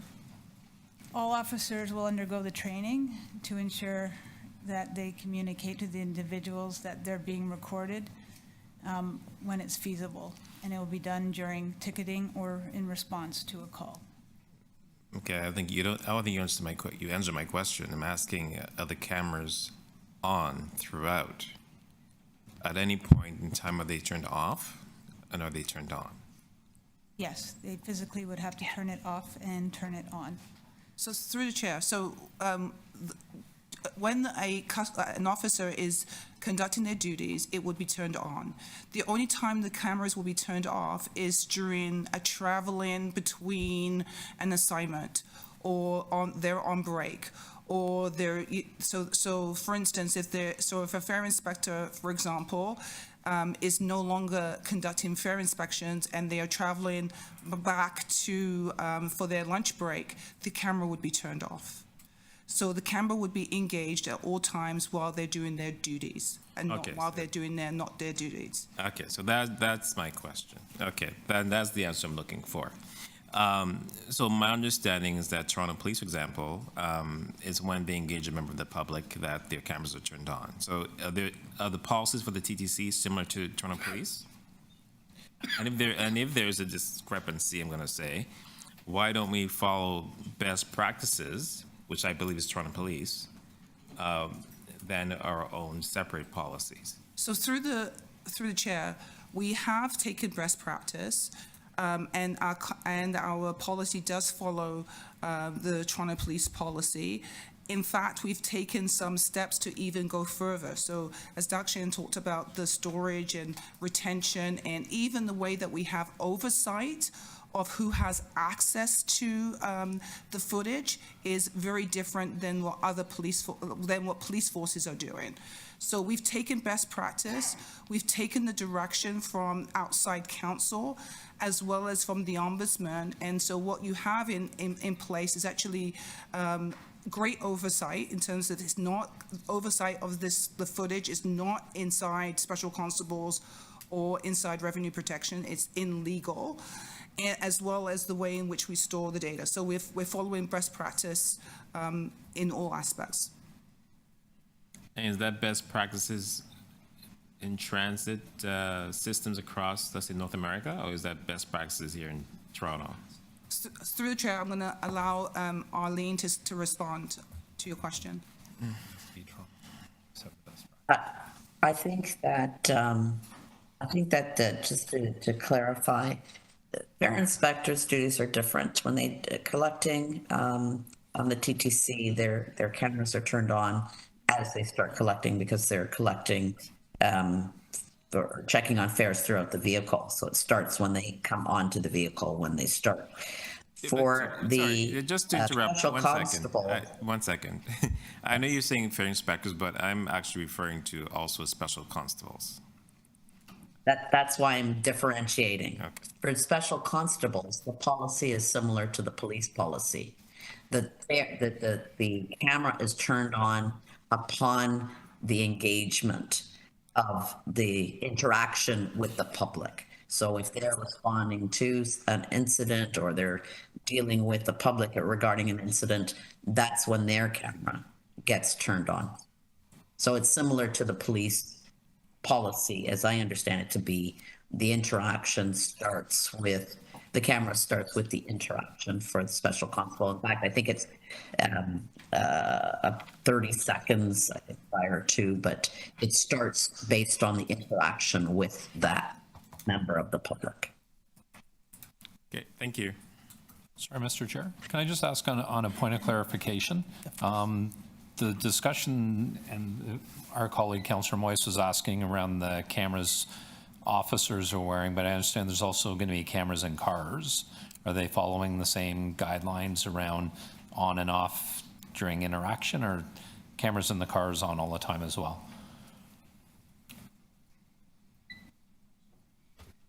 Through the chair, the cameras would be turned on in the car when we have somebody in the vehicle. I didn't quite hear all of that. Sorry. The cameras would be turned on in the vehicle when we have somebody in the vehicle. So when it's just the two officers driving to calls, it wouldn't be on. Okay, all right, thank you. Thank you, Commissioner Ainsley. Commissioner Osborne, 5 minutes, please. Yeah, hi. Thanks very much for this. Just wondering if you could respond to one of the comments that was made by the deputant that the guidelines for use of force are too vague. So through the chair, the guidelines for use of force, as I said, this is an existing policy, and what we've done is take the direction of the ombudsman. So the ombudsman wanted us to emphasize de-escalation, emphasize that use of force is only to be used as a last resort. So that's what we've done. We've taken the existing policy, we've followed the direction of the ombudsman to say we have to go through these different tactics and scenarios. As Arlene Huggins just mentioned, the actual work of how this looks like on the ground is through guidelines and through training. And the training that we've done, and you know, our department head can speak to this, is rigorous. It involves multiple scenarios that we test our officers on so that we can ensure they're practicing de-escalation, they know how to interact with people who have mental health concerns, and that they are using physical force as a last resort. Arlene, would you like to speak more on this? I just want to clarify that the guidelines are not before you. The policies are before you. The policies, by their very inherent nature, are high level. The guidelines are what will be the details, and those are what will go to consultation. Thank you very much. Thank you, Commissioner Osborne. Commissioner Holliday, 5 minutes, please. Thanks, Chair. Help me understand, what policies are in place right now which help special constables, fair inspectors, and forgive me, the protective service guards understand what they need to do with respect to use of force? Through the chair, it's the existing use of force policy that is in place today. What guidelines do they have with respect to discretion? They have training. We do not have, we're in the process of working internally on the guidelines, and that will go to consultation, but it's training right now. We do not have a formal policy on use of discretion. Do the fair inspectors and the special constables have the same policy for use of force today?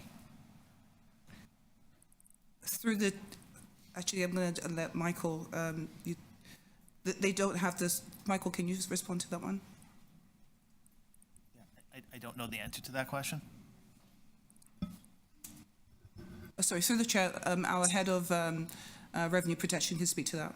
Today, as Angela mentioned, we do have an existing use of force policy that is applicable to the special constables only. One of the recommendations from the Ombudsman was that the policy be revised and specifically carve out a portion for fair inspectors. And Thank that's you. what this policy, with the supporting guidelines, aims to achieve. So today, it sounds like fair inspectors don't have a use of force policy at all. That's correct. Okay, so this policy the proposal will offer clarification to them, and it essentially says they can't use force unless it's in defense or assisting a peace officer. Through the chair, exactly, it clarifies that. So do fair inspectors use force today in inspecting fairs? And I guess, do they issue tickets themselves, right?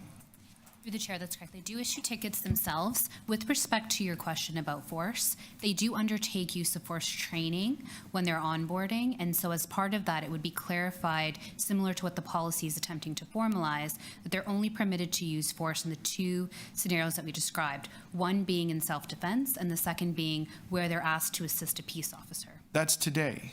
Correct. Okay, so I'm struggling here. Other than codifying something, are we changing anything? We are, in addition, through the chair, in addition to codifying it, we are also enhancing the guidelines that support the training that they receive today. So yes, it's formalizing it. However, also the guidelines will continue to clarify so that officers have a document that they can go back to Right. past their training period and throughout their time in position.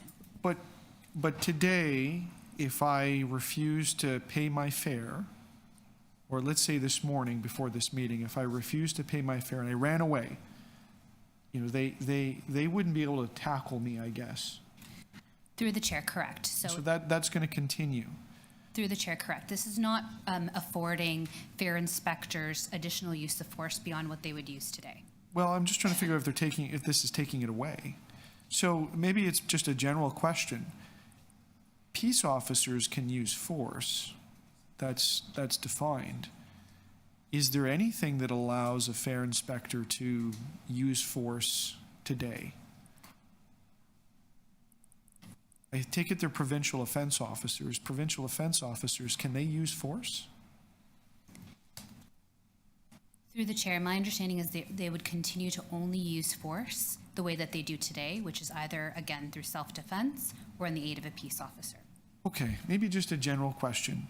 So I've encountered a few fair inspectors traveling about, and it's usually when you get off a streetcar, it's a busy area. What happens if somebody, is stopped by a fair inspector and they forget it and they keep going? How do we respond to that? Obviously, the public's watching. Through the chair, this is where the training provides discretion on what a fair inspector would do in different scenarios. Their training is focused on de-escalation. So it's not to engage in conflict with an individual, it would be to de-escalate. They have available tools to them, such as providing a caution, providing a verbal caution, or issuing a ticket. No, it's even simpler than that. They say, stop, I need to inspect your fare, and the person just keeps walking. Or maybe says some words and keeps walking. So what do? We chase them? Do we does the inspector chase them? How does this happen? Like, I'm trying to figure out how it works. If I could jump in, Commissioner, I'm going to give you the same, they don't chase them. But we've been very clear, and I say this to all frontline employees, you don't chase, we don't put yourself in harm's way. It's all about de-escalation. We know 87% of the people pay their fare on a regular basis, and that remaining 13, when they're approached by a fare inspector or a special constable, about half of them will take it upon themselves to pay the fare. The others will scoot off or jump away, but they don't, there's no engaging, no, trying to force when people just walk away. Because I'm always saying to our special constables, what's important is the way you're viewed by the public. You're being professional and you're doing your job. I'm on board here today. I'm going to be checking fares. Someone gives you guff. It's not about strength and power. It's about being seen as respected. And if they walk off and walk away, all you do is say to someone, I'm just doing my job. Please understand that. So that's what I'm seeing when I'm going out there, and I'm appreciating it because we can't get everybody to pay. So do we have to do something? Commissioner Holiday, that's your last question. Sorry about that. Yeah, sorry. Interesting answers. Are there any further questions? Well, I want to do one round. I want to ask some questions, then we'll go into the second round, if you have questions. Yes. Yes, even the chair. So first of all, thank you very, very much. I know a lot of hard work has gone into this, and I think there's a lot of good that will come out of this policy. So I just had some questions regarding when I was comparing the use of force policy in the TPS, Toronto Police Services, to the one proposed here. So one of the gaps that I saw was in the use of force policy, there is a duty to intervene if you view an officer using excessive force. And that mimics what's in the TPS policy. But then the TPS policy, they also provide protections against retaliation for that officer who intervenes in someone using excessive force. And that wasn't in the use of force policy presented here. So I was just wondering why that wasn't included. So through the chair, and our head of special constable can speak to this, as well as Arlene Huggins can speak to this also. What you'll find with the use of force policy, as well as the use of discretion, there are some elements that are not included verbatim as what you have with the TPS, and that's because we're part of the TTC. And a lot of the other overarching policies about reprisal and et cetera is embedded in those policies. So we have to adhere to the TTC's code of conduct. We have to adhere to other aspects like reprisal that's also part of the TTC. And so that's the reason why there isn't like a direct carbon copy of what you have at with the TPS. It is implied that there is no reprisal. So thank you for that. Just to follow up, you had mentioned that Local 5089, the union representing fare inspectors and special constables, they had about a month's pre-advance work or pre-notice of these policies. Did they provide any feedback? Can you describe the engagement with them? We did not get any feedback. But I have reached out to the union president as well as the executives. We have a meeting set up next week to work on the guidelines, which is really where we operationalize the policies and where our employees would be impacted on how they would roll out. So we have that set up, as well as communication that's going to go out internally, and the training that would begin with the special constables and the fare inspectors on body-worn cameras in January. Thank you. And in your conversations, did the union indicate any willingness to participate in providing some feedback on the policies before we get to the guidelines? So through the chair, I'm not certain about I'm sure they are willing to provide feedback. I didn't get that specifically. I know that they were willing to be engaged with us going forward. Thank you. And one other question. So special constables and other departments, they have arrest powers beyond the specific parameters. So I think it's 300 meters for TCHC. They can make an arrest if someone does a crime on TCHC. Here, from my understanding, if someone commits a crime on TTC property and they run across the street, special constables have no power to actually arrest that person and pursue them, or if they commit something more violent, like an assault or a shooting. Was that considered in these policies? I'll just let Nicole speak to that. Through the chair, there would be fresh pursuit. So if an incident happened on the TTC property and the person ran across the street, we could pursue them in that manner. Thank you. So is that already part of the policy? Or is that written down somewhere, that that understanding is for special constables? So that's in the agreement, sorry, through the chair, that's in the agreement with Toronto Police Services that provide the special constable power. Okay, thank you very much. And just one final question, and I think this question, how would you compare the public consultations for body-worn cameras and use of force that were conducted by the Toronto Police Services to the ones that we've conducted? Through the chair, I'm not familiar with those consultations.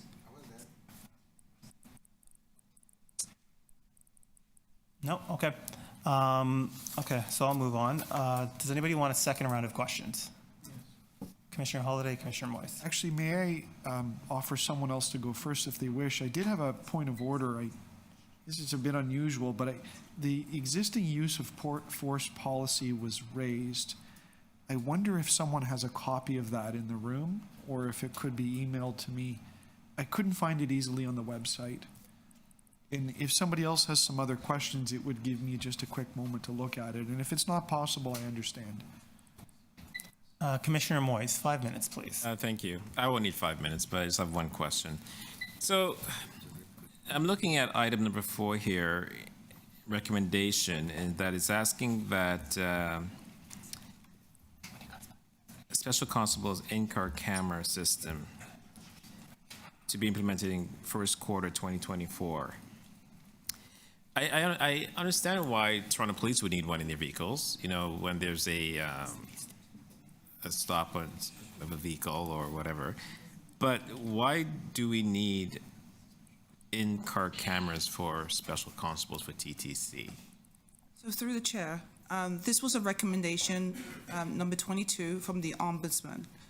So in reading the Ombudsman's report, the Ombudsman identified that we have good coverage of CCTV cameras in most places in the TTC system, with the exception of patrol cars. And there was many occasions where, for the safety of our customers and for the safety of a suspect, that you would bring them in a patrol car. And for transparency and trust, we also, the recommendation was for us to have in-car cameras so that there is monitoring, so that there isn't an incident or a dispute between a suspect and our special constables. So that's a direction from the Ombudsman. Mm-hmm. I learned recently that there is holding cells in some stations. Am I mistaken? Nicole, do you want to speak to that? I'm not aware. I don't know. I saw it somewhere. Maybe I was in some other transit systems. They do have holding cells for people. Through the chair, we don't hold suspects. We work with the TPS. So when there's an incident, what will happen if there's an arrest is made by a special constable. Immediately, it's done in partnership with TPS, and they take away the suspects. So I'm not aware of any holding cells, but we can find out. Okay, fair. Through the chair? Through the chair. You could, because there is a room. Would you jump in, Nicole? Yes, through the They don't chair. tell them cells.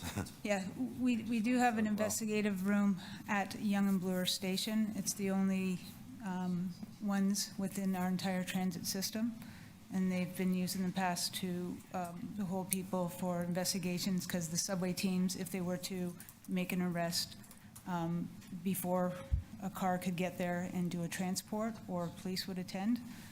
That was an area for investigation. And is there cameras in that room? Yes, there is. And is the suspect accompanied by someone at all times? In the room? Yes. No, but there is a video of it, so we can have eyes on them at all times. Okay, thank you. Those are my questions. Thank you, Commissioner Moyes. Commissioner Holliday, did you want to ask your questions? Yeah, if that's okay, thank you. I just wanted to carry on my previous questioning just about in situations where someone doesn't comply with a transit enforcement officer, ask them to stop, just simply to stop so they can conduct their inspection. Are there ways to deal with situations like that? Maybe models from other transit agencies? Do we have to rethink how we do this? Like, do we need more gates? How do we deal with those circumstances? Through the chair, so, I mean, you've identified a point in which where people who do not want to pay their fare, if they're not on the streetcar, they can walk away. We know that, and that happens. That's not the majority of our customers. And so what we've done and what we're continuing to do is that we've adjusted our deployments so that we have greater presence of our fare inspectors on high ridership routes so that we can continue to fare inspect as well as educate that, you know, a fare is required to be on the system. We also have opportunities to use advertisements and other marketing campaigns to, again, emphasize the behavior that we want to see on the TTC. Okay, so over to the discretion policy, it speaks to a number of things, but from my read, it appears to have some overlay when even designing plans for fare inspection. It talks about certain routes and so on. So does that policy then change things like what you just mentioned, a busier route might be the wise place to put the fare inspection resources? Maybe a route where there's all-door boarding might be a wise place to go. But does the discretion policy then start to change that thinking or cause you to have to change the thinking so that you're not able to go to the most highest impact locations? Through the chair. The discretion policy is really intended to assist a fare inspector in the execution of their duties. So as an example, we leverage data to be able to develop our deployment schedules using things like ridership, using things like peak boarding and other information. And so a fare inspector would be provided with their schedule or where they're going to attend. Discretion is really intended to help to aid them in how they execute their duties, such as conducting inspections, providing warnings, and also issuing tickets as appropriate. The report talks about a jurisdictional scan. If I got my notes right, you did a jurisdictional scan for use of force. Was there a jurisdictional scan done for a discretion policy? Through the chair, I'm uncertain if the jurisdictional scan specifically looked at other discretion policies in other areas. Are there other discretion policies out there from other agencies, or is this a first? There isn't. This is, through the chair, this is the first discretion policy in Ontario. So this is not, there isn't another jurisdiction that we can pull from. Okay, and maybe my last question again, kind of a basic one. When a fare inspector is out conducting their duty, it seems to me they kind of have to randomly stop people or randomly approach people. Is there a technology or a technique or some way that is I remember there was a customs lineup I had to go through, and it was really simple. You press a button, and if it turned green, you go, and if it turned red, you go see the customs officer. You couldn't argue with it, right? Yeah. But is there some technique or way to do this, maybe borrowing from another jurisdiction, so that it becomes clearer on how random selection is done? So through the chair, when we came to this board in March to talk about resumption of ticketing, we explained the new method that we were going to use to ensure that everyone on the streetcar would get inspected. One of the feedback that we've got from the ombudsman is that, you know, we've not, and also the AG, is that wasn't happening in the past. And so to eliminate the bias, unconscious bias, and you know, not treating people fairly, we structured ourselves so that everyone on the streetcar would get inspected. And so there's several methodologies that we use. We use one that has the team split and starting at either end of the streetcar and working themselves into the middle, or we have them start at the beginning of the streetcar and they take one side and the other side and they work through until they get to the end of the streetcar. In all circumstances, they have to inspect everyone on the streetcar. And where we use discretion is if the streetcar is, if they're not able to move effectively in the streetcar, they would get off of that streetcar and do another streetcar, right? So if we're not able to inspect everyone, it's not going to happen, because we want to make sure that we're treating people fairly. Thank you, Commissioner Holliday. Any further questions? I just had one follow-up question for Dr. Owese Bempa. Sorry if I mispronounced your name. I just had a question. I understand you were involved in the Toronto Police Services public consultation on their use of force process. And I'm just wondering if you could please comment on how that process compares to the process undertaken by the TTC. And, you know, we heard some of the deputants say they would like a opportunity to comment on the policies as proposed. Do you think that's warranted in this case? Thank you. It's Owusu Bempa. Owusu Bempa. Okay, thank you. Owusu Bempa. Thank you. And I was involved in the work around the race-based data collection policies. So it was not use of force, for clarification, which I think is important to note here. In that context, the TPS and the board did go out and do a series of consultations with respect to the race-based data collection policy itself.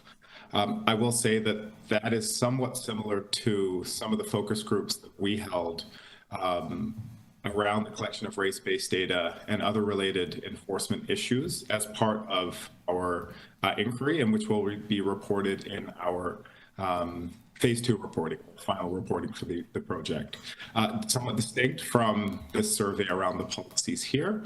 I think that, you know, there's a general sense here that more consulting could be done with respect to the policies and the guidelines that follow from those, and I would be supportive of that. Thank you. Any further questions? Speaker? Okay, we will now go to speakers. Commissioner Matlow, 5 minutes. So I thought it would be just prudent to go now, just to put the motion up on the screen. And this is a motion on behalf of both Chair Myers and myself, that the consideration of this item, I'll truncate my description of it because it's right there. But essentially what this would do would be to defer the item to February to allow for full and robust consultation on a number of the matters we've discussed, along with getting feedback from the public and the union.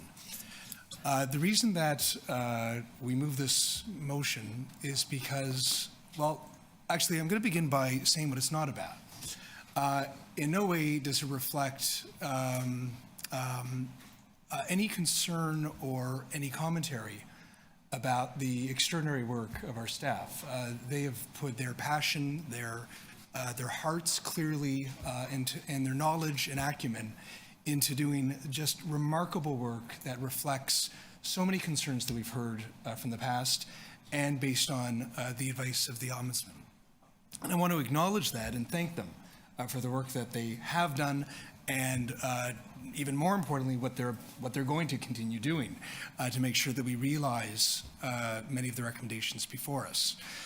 But the reason that we believe that this is important to put forward today is because we believe that it would be a critical mistake to miss such a critical component of the confidence and the advice that we need to receive to make sure that this is a success. The public and the union. Now, there's a history of a lack of confidence and understandable and justifiable cynicism of the TTC and government in general when it comes to reflecting the importance of reform. And if we're going to be successful in moving forward with these policies and then move forward with guidelines that are important, we're going to need to get the public on board and make sure that we don't miss advice that should be reflected in the policies themselves.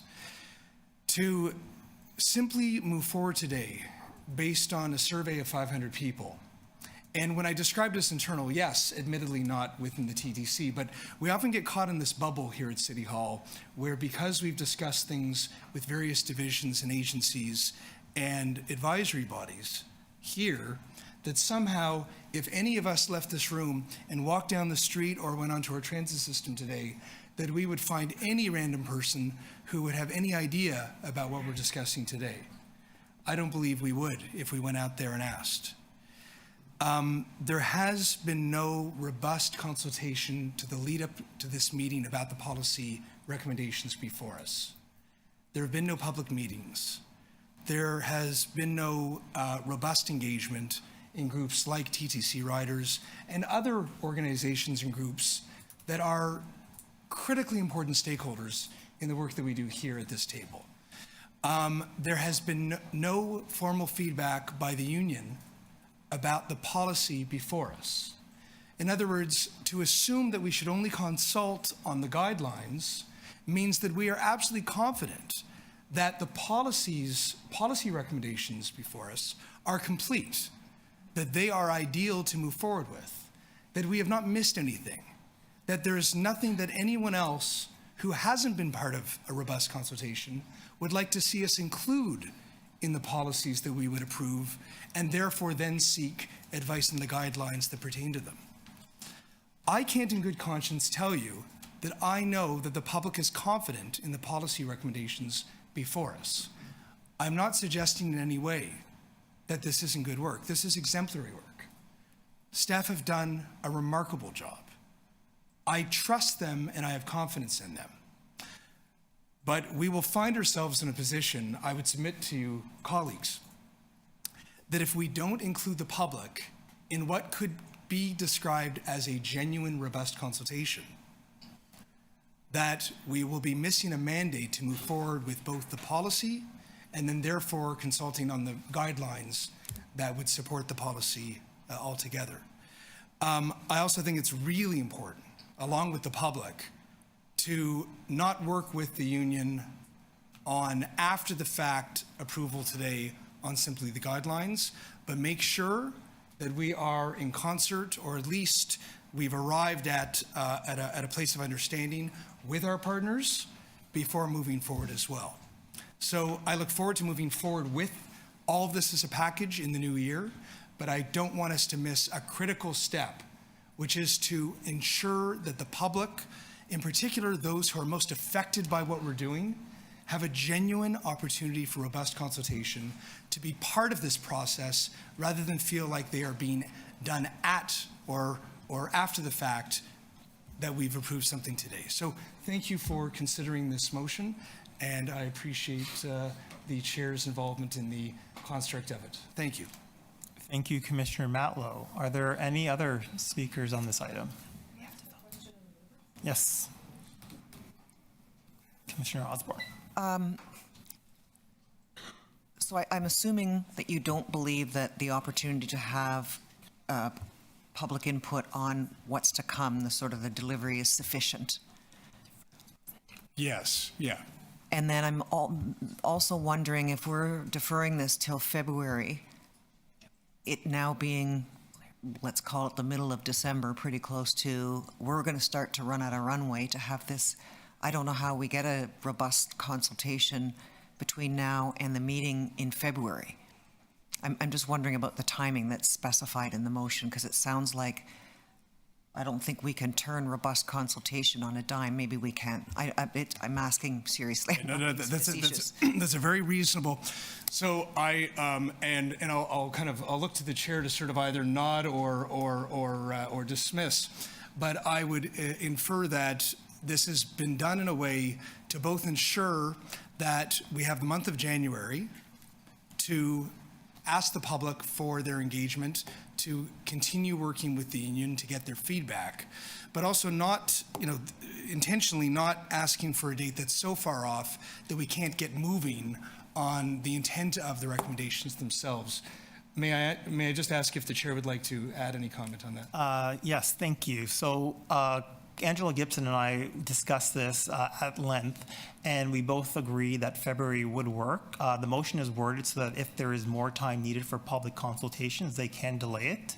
But she would like to bring this at February, and I agree. We both agree this is an important policy. We've also had discussions with the union.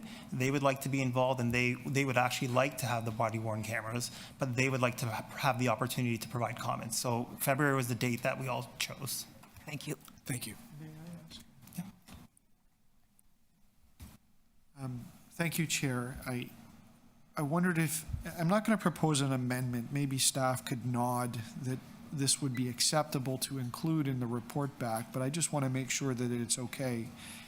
When I read the report, the two questions that lingered in my mind that sort of needed more information was truly understanding what changed from today to the new policy, and also how these policies compare to other jurisdictions.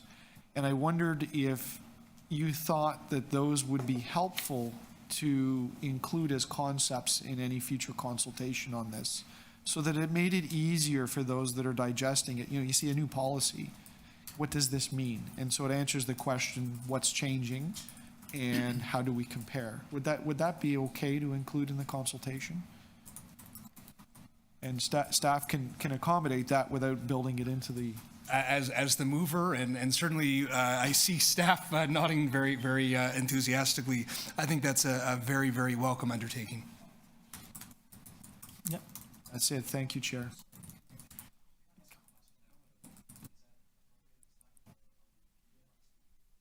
Just speaking.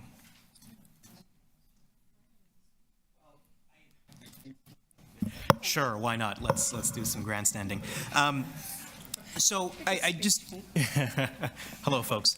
I'm struggling to wrap my head around the consultation process. It sounds like we have been building reference and mining data and speaking to the public over the last 5 to 6 years.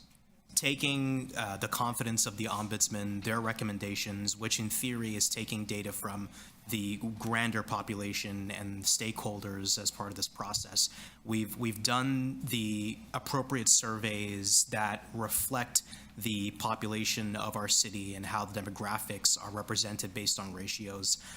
We've had lengthy discussions with the union and various groups, and I'm trying to understand if deferring this item is just going to add to poor governance, but at the same time put us in a position where we once again are being seen or want to be seen as experts in this process. I imagine that the experts at the table, our management, who we trust, as you mentioned, Commissioner Matlow, have done the work to ensure that this is a comprehensive platform that is going to be incredibly beneficial for our city. I'm just going to throw it out there, not as a question, but I hope that there's something that can be said about the type of robust consultation that has happened with the public, and maybe someone could answer that. I'd be happy to respond to your thoughtful question. Thank you. So I can provide you reassurance that to one of your earlier points, your worry about it leading to bad governance. From my experience, when you hear so clearly from members of the public, from very relevant, important stakeholders, from a union itself, that they have such a keen desire to be more involved in the decision and have their voice heard before it's made. And they're being very clear that they haven't had the opportunity that they were seeking yet.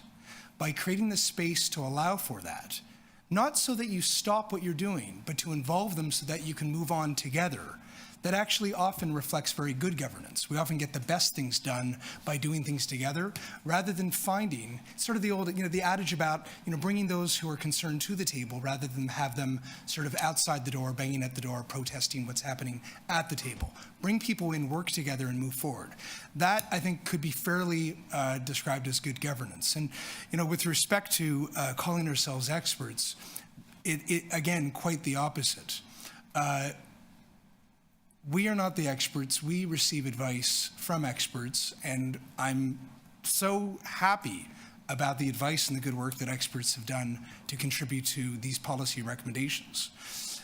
But representative government also includes public feedback, working with stakeholders, working with unions in this context, and you put the advice of the experts along with all of that together, and then once again, that reflects good governance. So our concern is that if we just miss that critical piece, that even if we believe that we're doing the right thing, if those who also have such an important role in this are not convinced of that, we've got a problem. Governments do that all the time, and they make mistakes when they do that. So if we don't forget anybody, but we bring them along, we're together, and we move forward together, then I think we'll be successful in this policy, along with implementing guidelines afterwards as well. Question of the mover? Yeah, you have 1 minute. I'll try to make this quick. And Commissioner Matlow, thanks for providing some clarity on that. Just one question in particular. So are you making the assumption that those three stakeholder groups, the union, I think you talked TTC riders, there may not be a third one, they have not been adequately surveyed or asked for their opinion? Is that the assumption that we're making? Along with the general public. And the general public. Yeah. The feedback that we've received so far is that a survey of 500 people that may or may not have included some of the stakeholder groups that you just referred to is not adequate. This is not a reflection of any intention or motivation even. It's simply that we've been advised that those pieces are missing, along with the union that has expressed very direct a desire to have more of an opportunity to provide feedback. So is it more of an opportunity, or is it binary? That's your last question. Thank you, Chair. Thank you. You're welcome. Vice Chair De Laurentiis, I understand that procedurally, because it's a motion to defer, you have to frame your comments as questions on the motion to defer. Okay. So can I start, though, with a comment? Is that okay? Okay, so my question would be based on this, that, when I review the document before us, what I see is a fairly detailed, rigorous analysis. It goes back to 2017. The policies presented have taken into account a fairly significant comment. To conduct the kind of survey that, to do the kind of consultation this motion would require really means that we would have to staff would have to put out the policies out there and say, what do you think, public? I suspect that the responses we're going to get will be minimal. Why would we not give approval to the group to put them in place? Would we not get better data, better information, better reaction from all of the parties involved on the execution of these policies and the development of the guidelines? So why could we not achieve the objective that the motion is putting on the table by actually proceeding with the policy and the guidelines? Wouldn't that be a much more concrete set of action, something that somebody could see and say, this is what I don't like, this is what I don't like, or here's what I think is positive. Why wouldn't that be a much better way to get the consultation and the input that we're looking for, that you're looking for? I hear you. I truly do hear you. And let's say, let's say we both agree, you and I agree, that what you just said is completely reasonable and valid and the right path to take. What we've heard equally is that there are those who disagree. Those who we want their voice heard, we want them to be supportive of the policy moving forward. We want a mandate and that confidence from the public to be able to move forward along with the union. What we've heard very clearly from them is that they want their voice heard, and they want to be able to opine on the policies before we approve them rather than after the fact. What they're saying is that if we go out just on the guidelines, even if we think we're right, and even if we're convinced that we're doing the right thing, they haven't quite arrived there yet. And they're asking for that one last moment to be part of that process before we approve. I mentioned to staff earlier that what regularly happens at City Hall is that when we've decided that we are happy with a policy and we haven't consulted, we often go out and do what are sometimes called consultation meetings, but they're really more information meetings where we're saying this is what we're doing, and now we're seeking some more feedback about how we're going to do it. Even if we think that's reasonable, again, I'll just reiterate, what we're hearing from the union and what we're hearing from members of the public is that that's not quite good enough. They're not saying that they're even opposing what we intend to do, but they want to make sure that, that their voice is heard before we do it. And frankly, maybe we're missing something. I mean, amongst the group of us here at the table, as bright as we are and as caring as we are, there might be something that we hear from the public that we haven't considered that could even make it better policy. And I think we owe it to them to give them that opportunity. Thank you. Any other questions of the mover? Seeing none? Can I speak? Okay, and I will speak and try to keep it brief. So thank you, everyone, incredibly to the staff. I think a lot of good work has gone into this, and I think this is a very, very positive step in the right direction.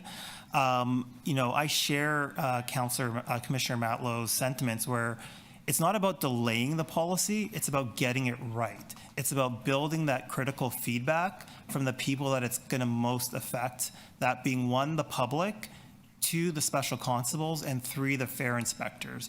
Getting their buy-in and making sure, they feel like they've been listened to, they've been adequately consulted, and that their feedback is reflected in the policy to make the policy better. And, I'm just thinking of one quick example. At City Hall, we've recently started doing things differently, whereas before we would have a budget and then we would have a budget consultation. But the budget was being presented to them and they could ask questions, but more or less the budget was set. Now we're doing a pre-budget consultation. So members of the public can actually attend meetings, provide their feedback, say what they want to see. That feedback can then be incorporated into the budget, and then we'll have a consultation on what their feedback is on the budget.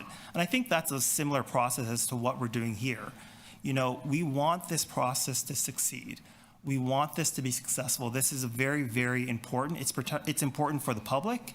It's important for the officers. And it's important about moving the organization forward to match the realities of 2023.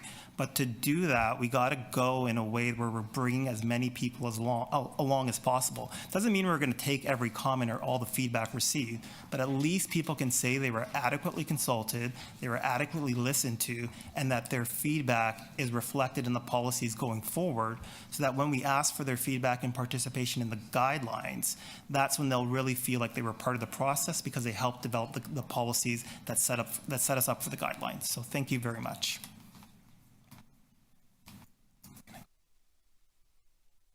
So I will now call the question.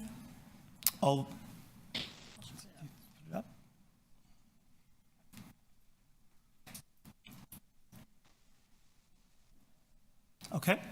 All those in favor? 5. Sorry, can you put your hands up again? 1, 5. All those opposed? 1, 2, 3. Motion carries. Okay. Now we will move on to the next item, the CEO's report.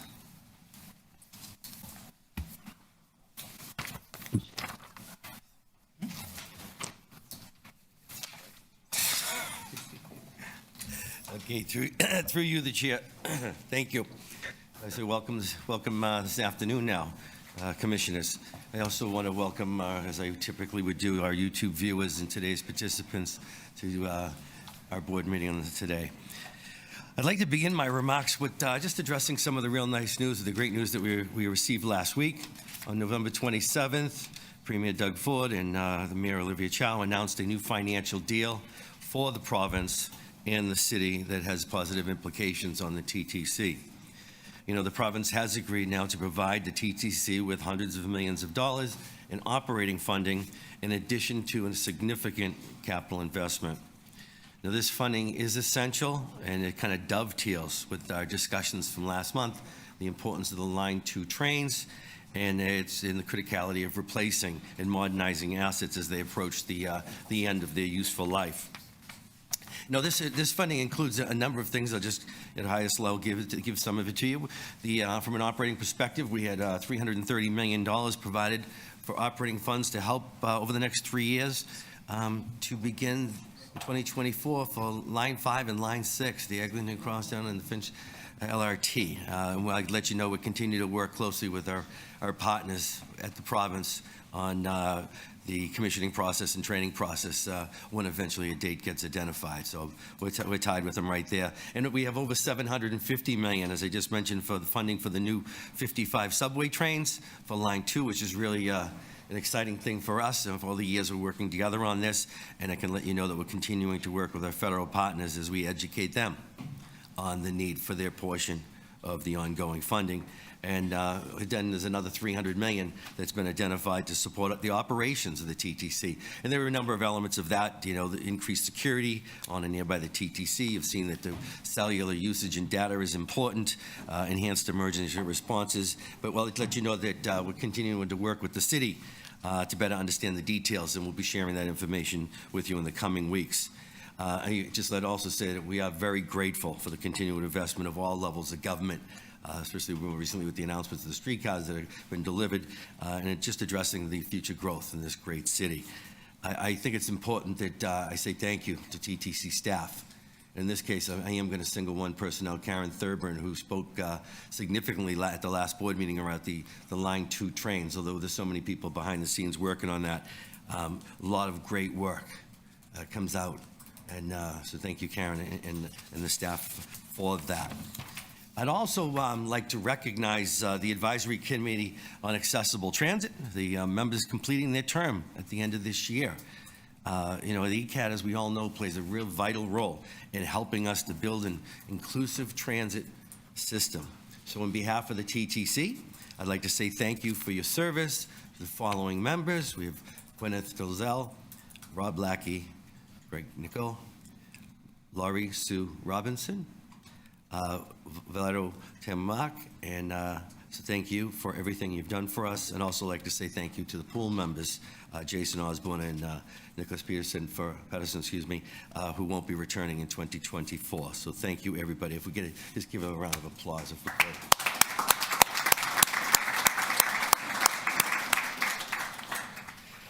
Thank you. Now, Commissioners, it's also a great pleasure that I welcome a special group of TTC employees to the board meeting today. I'm privileged to extend congratulations and gratitude to these individuals who celebrate significant milestones with the TTC in 2023. Allow me to introduce long service recipients from our class of 1978 and 1983. I'd like to invite them up. We're going to take a couple of pictures, and Chrisanne, if you just introduce them as the chair and I move to the middle chair, and we'll get some nice pictures.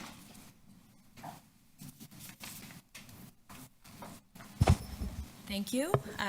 For 45 years, or completing 45 years of service, class of 1978, Joseph Tesario, rail vehicles foreperson from the Davisville Car House.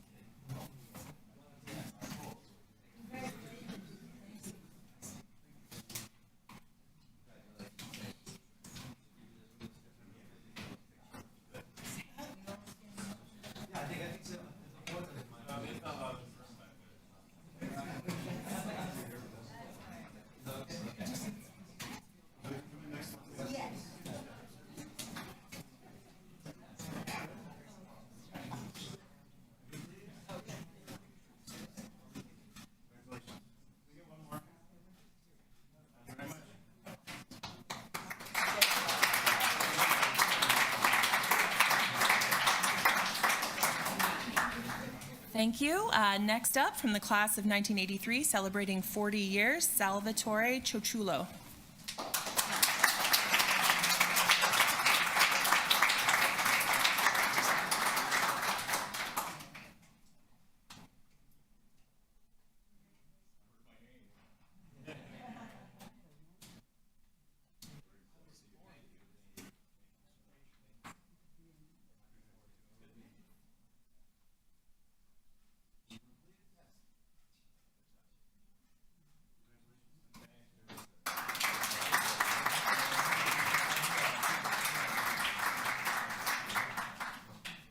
Apologies, Salvatore is the garage shop's supervisor at Duncan Shop. Next, again from the class of 1983, celebrating 40 years, Frank Cosentino, a unit builder from Duncan Shop.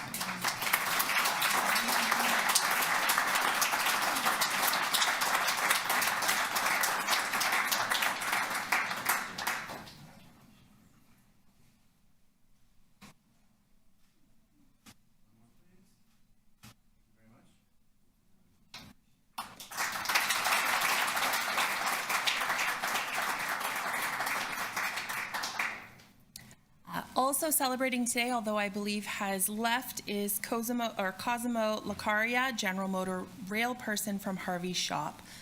So congratulations to Cosimo.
Are you okay if we break now? Yeah, I'm almost done. Oh, I got 2 presentations. You want to break Yeah, right now break and then we for- can come back? Yeah, sure. yeah. Yeah, Sid, I'll come back and stop. I'm getting a lot of hangry faces. Yes. Oh, sorry.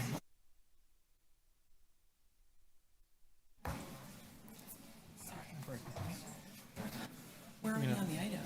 Do you want to finish his script? Maybe we get the presentation and We stuff. have photos for ACAT too.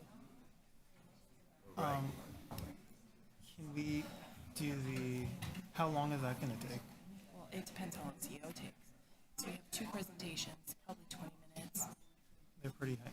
And then, I know, because Commissioner Holiday talked to me. It's awkward right now because we've started the CEO's commentary. Okay.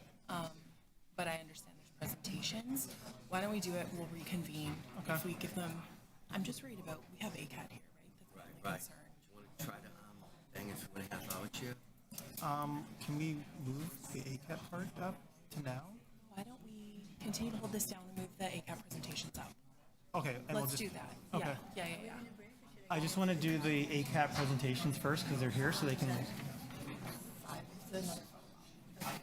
Yeah. Okay. So we're going to do.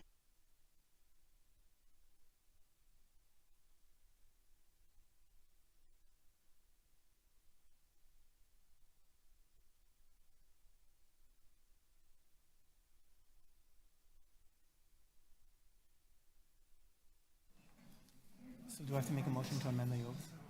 No, just say we're going to continue this down. So we're going to continue to hold the CEO's report down, and we're just going to move to item 4 because we have a number of ACAT members here that I would like to formally acknowledge the many accomplishments and efforts of this year's retiring ACAT members who are here with us today.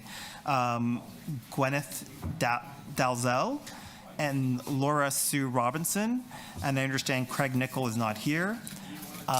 Congratulations, you have done an admirable job at representing the needs and concerns of people with disabilities and seniors who require accessible public transit in the City of Toronto. In recognition of your contribution and dedication, we gladly present each of you an in appreciation plaque. I'd ask that the board join me to present the plaques today, and the clerk will announce each of them. In addition, I would also like to acknowledge the accomplishments and efforts of the following individuals: Rob Lackey, who is here today, and Valdo Tamarack, were pool members that stepped in to complete the term of members who resigned prior to their term ending this year.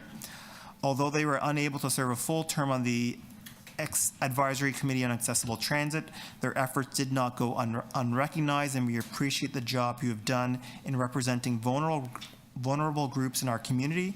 Thank you very much for taking the initiative to support ACAT, TTC, and the City of Toronto. So I believe we have Lori Sue here. So members, if you'll go join Lori Sue for a photo, and the chair will present your plaque. Congratulations. Thank you.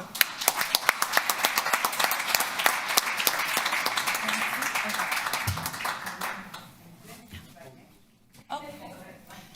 Apologies, I have Gwyneth's as well. We'll do her. Sorry, we'll come right next to you.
Gwyneth Dalzell.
We now have the matter of appointing new members before us. Do any board members have questions on the item to speak? Sorry, on the item? No? To speak? No. Members, seeing no further questions, can I have a motion to adopt the recommendation? All those in favor? Opposed? None? Okay, that carries. I'd like to congratulate the following new ACAT members beginning on January 1st. Angela Marley, Chow Xiang Wong, Debbie Gillespie, Lori Bailey, Tammy Adams.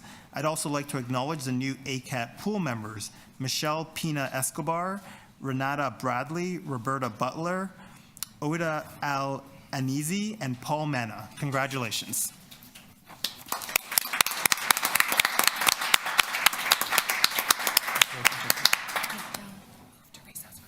Now move to recess to lunch, and we'll return at 2 o'clock. Is good for everyone?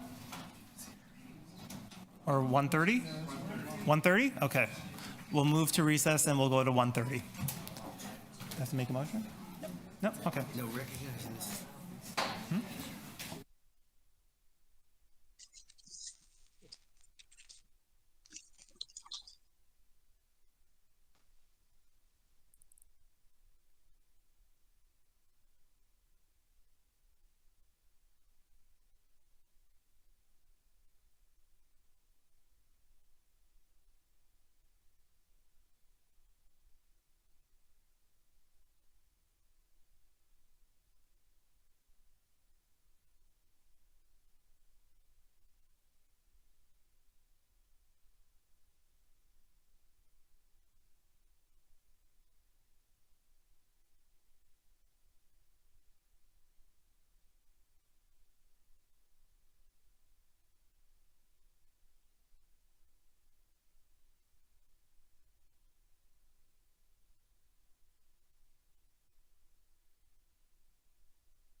Hi, could I ask commissioners to please go back to their seats? We're about to begin.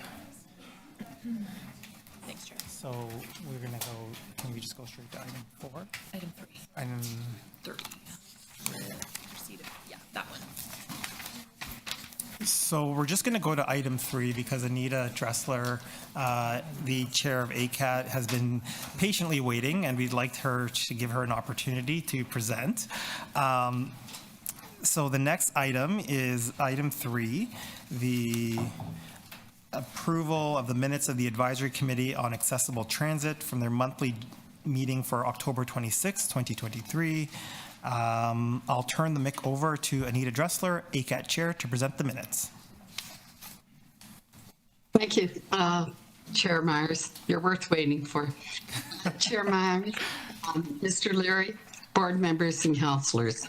The following is a brief update from ACAT. Chat box for frequently asked questions, TTC Help Virtual Assistance, has been implemented. ACAT identified that signage at subway stations was not consistent. This is being reviewed and corrected to make it consistent and to help travelers travel the public transit easier. Audio messaging is now consistent with audio audits in process. There are new buses with accessibility buttons that are right near or at the priority seating, and these buttons are also embedded with Braille. The buttons are for the passenger to alert the driver that they might need extra assistance in disembarking the buses. Arlen Arliano, the Wheel-Trans travel specialist, provided a presentation on the current travel training. Travel training has been well received by Wheel-Trans customers and enhances the FOS travel requirements. In 2024, there will be reviews and discussions regarding neurodiversity issues and travel training to accommodate those with specific needs. As my term of being ACAT chair ends very shortly, I would like to thank this board for your continued strong support for ACAT. Personally, I would really like to thank 2 of the board members whose support and advice has been absolutely phenomenal and greatly appreciated. Thank you, Joanne De Laurentiis and Julie Osborne. Some of our ACAT members are leaving as per the terms of reference, and we hope that they will reapply for ACAT 2025. We also welcome our new ACAT members who are bringing with them a wealth of work experience, enthusiasm, and dedication to ACAT and accessible transit. On closing, I'm wishing you all a very happy, healthy, and safe holiday. Thank you. Thank you, Ms. Dressler. Does anybody have any questions? No, and I believe Mr. Leary would like to say something to the comments. Through you, Chair. Yeah, thank you very much for the and the kind words regarding the travel training program. And we know that's been a great success. And I'm not sure if you know, but had been talking with the chair. We've actually, the number of people that are now looking to do travel training, we've put a few more in the budget for next year. So you'll see that on the 20th. But thank you for mentioning that, because it's a great program. Great. Seeing no further questions, any speakers on this item? No? Can I have a motion to receive the ACAT minutes, please? Commissioner Sachs. All those in favor? Opposed? Item carries. Thank you. And now we will go back. Thank you, Ms. Dressler. Happy holidays to you too. And now we will go back to the CEO's report. Thank you very much, Chair. Commissioners, you know that we love to celebrate our employees, and they're the reason why we move millions of customers every day. And in the new year, I just wanted to let you know that as part of the CEO report, we're going to include a new section, or we're going to, hot topics. So we're going to start discussing some of the initiatives which you carry here on the looking at KPIs for people, which I think is very important. As you know, in December of 2020, the board approved moving forward with at least 4 of every 10 operators to be hired would identify as women. And we've been very successful with this in the past number of years, where right now we're at about 42% of hiring of women in 2023. But it's important as you do that, the lessons learned and the takeaways, and Shakira's been working with some of the frontline employees, and Keisha as well, in identifying opportunities to get a better uniform for them, opportunities to make sure there is peer training, opportunities regarding bathrooms, things that we didn't look at as much in the past about where you can stop and where the bathrooms facilities, mentoring programs. So I just wanted to let you know that there'll be something new coming into the new year that we've had a lot of discussion in the last few months, and that you'll be getting a lot more information on that. Because at the end of the day, we all want our employees to feel welcome and have the TTC be a very welcoming place and belonging at the TTC. Have a great career here. So thought that was important. Also wanted to mention that at our last meeting, we had talked about the November 19th date, where we launched and expanded the enhanced Line 3 bus replacement plan and our continued monitoring of services. We've been working real hard to make sure that people are informed about what's going on.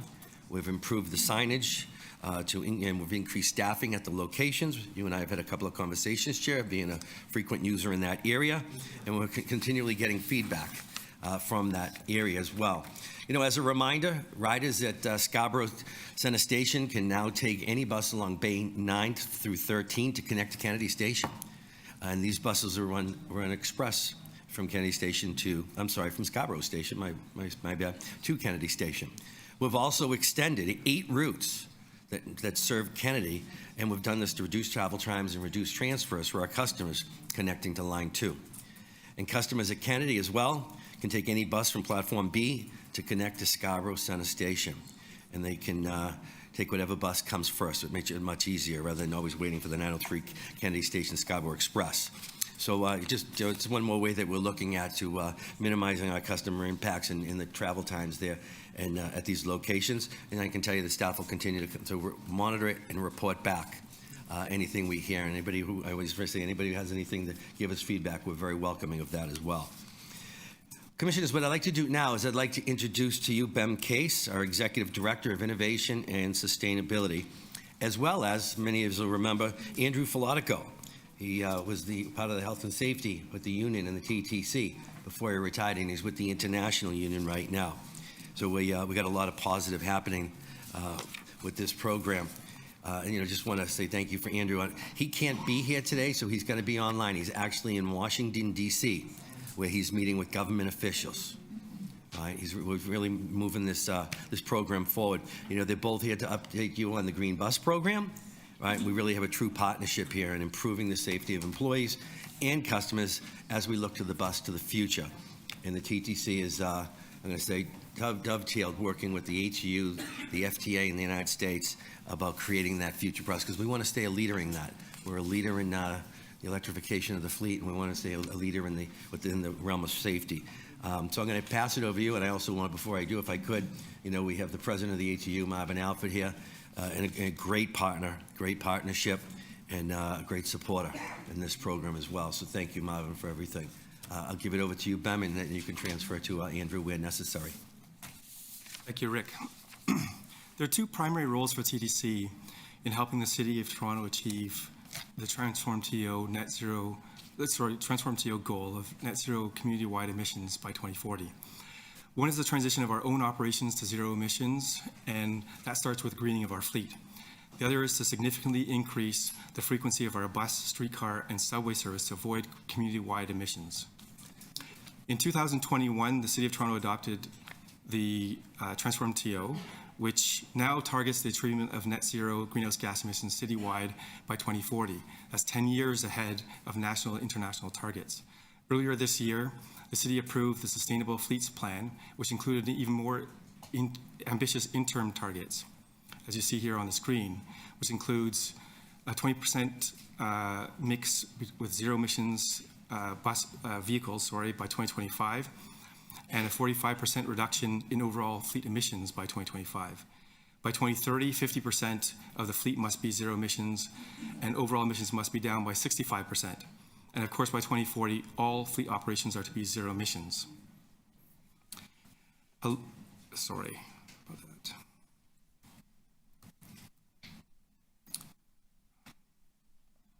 Sorry about that.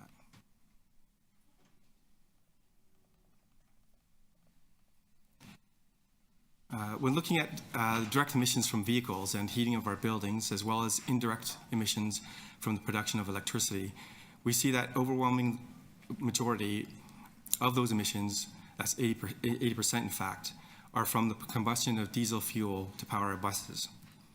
A look at tailpipe emissions alone finds that the bus fleet accounts for 97% of greenhouse gas emissions. The two biggest things that TTC can do to contribute to a net zero future for the City of Toronto is to offer a low carbon ride to Torontonians and to electrify our bus fleet. This graphic depicts the journey that the TTC bus fleet has been on over the last 20 plus years. In 2017, the TTC Board received a thorough report on all available bus propulsion technologies and approved the immediate transition of our fleet to low emissions hybrid electric buses and zero emissions battery electric buses.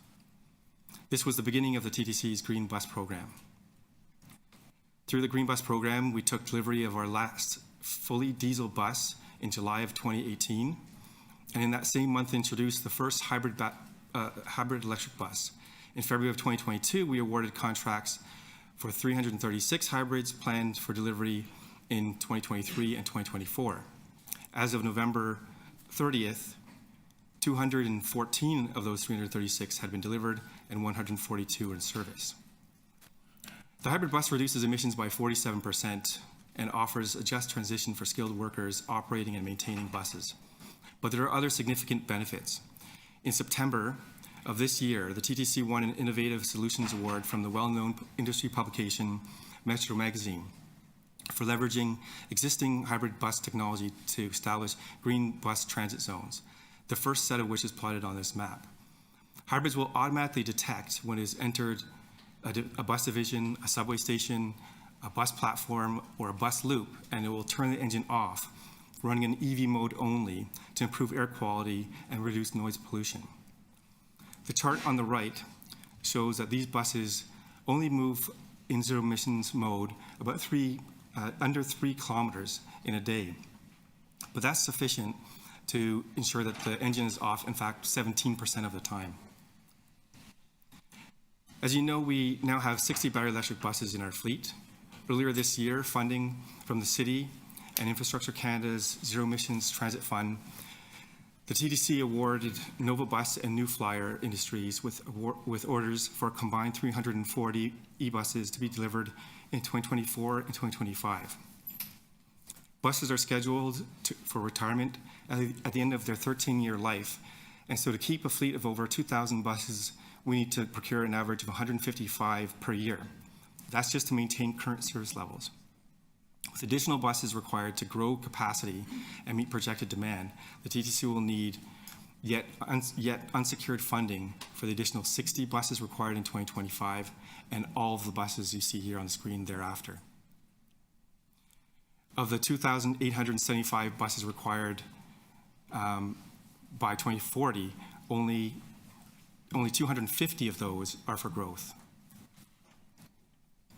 So assuming a full funding for the state of good repair and growth of our existing assets, and assuming new buses prove reliable enough to continue with our energy transition, this chart reflects the planned bus fleet mix over time, with the quantity of diesel buses reflected in gray columns, hybrids in green, and e-buses in yellow. The short of it is that we're on track to achieve all interim and final fleet transition mix targets under the City Sustainable Fleets Plan. However, as mentioned, this plan is only funded through to Q3 of 2025. Everything after that is unfunded. To support the 60 e-buses we have today, TTC worked with Toronto Hydro to deliver electrification infrastructure at 3 of our 9 city bus garages.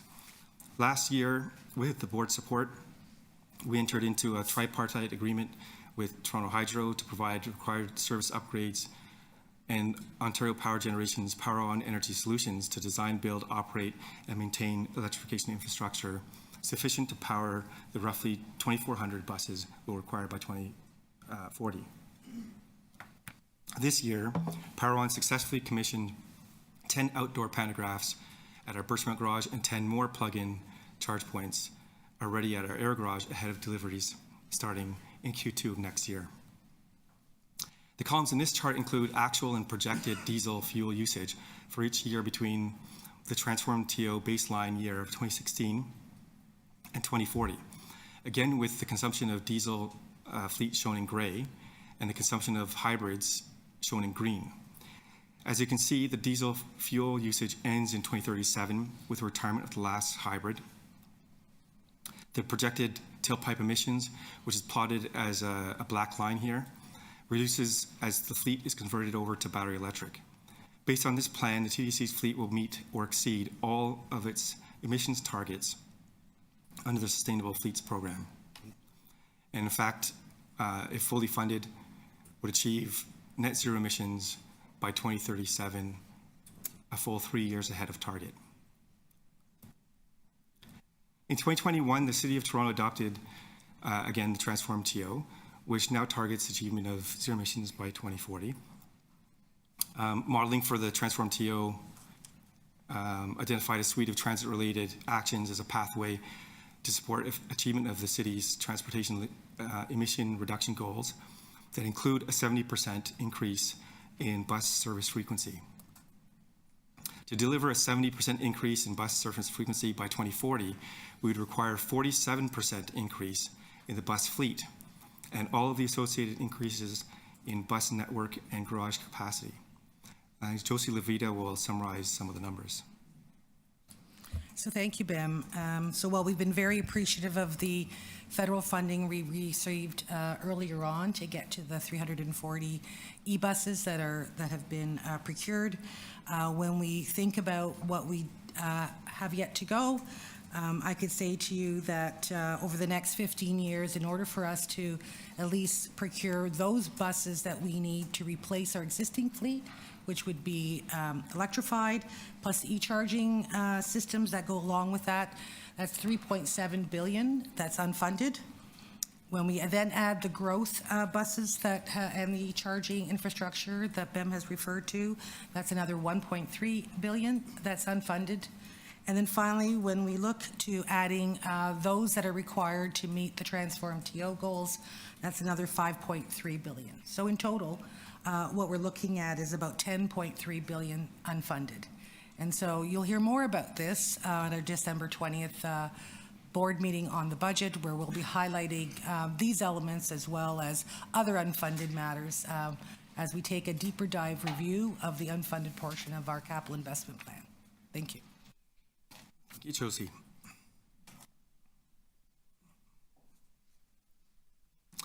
In July of this year, you met Andrew Flatico, who is the Director of Health and Safety for ATU, and my co-chair of the Bus Design Innovation Program.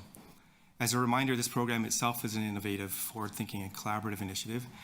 It is just one of the ways in which the organization is working closely with the ATU to improve the customer experience and provide a more healthy and secure working environment for our operators. I'm happy to report today that we have formalized this partnership through the program's charter. And now Andrew will provide you with a quick overview of the program and some recent progress. And I'd like to provide you with a program scope overview of this project. So taking a look at the project itself, the project explores safe and environmental friendly design features that will enhance operator and passenger experience and also inform the design of future buses. Now, when we take a look at some of the objectives, we'll explore the feasibility and the viability and the desire of these new designs. We will reflective lessons that will apply as well into the future of bus procurements. Some of the potential benefits that we'll be looking at is reduce assaults and illness, reduce collision risk, enhance operator and customer service, and optimize ergonomics. Also, make a note here that we'll look at reduced vehicle emissions, that if I may make a point here, that there's a significant health benefit to moving towards zero emissions for the environment, for the public, and for the worker. Also, we will look at increased accessibility and sustainability. The current status of this project, which I'm very proud to be part of, we have a completed project charter, developing scope and schedules, finalizing design features based on technical feasibility and desirability and financial viability. We will also be looking at establishing a timeline and a roadmap for pilot testing. Next slide, please.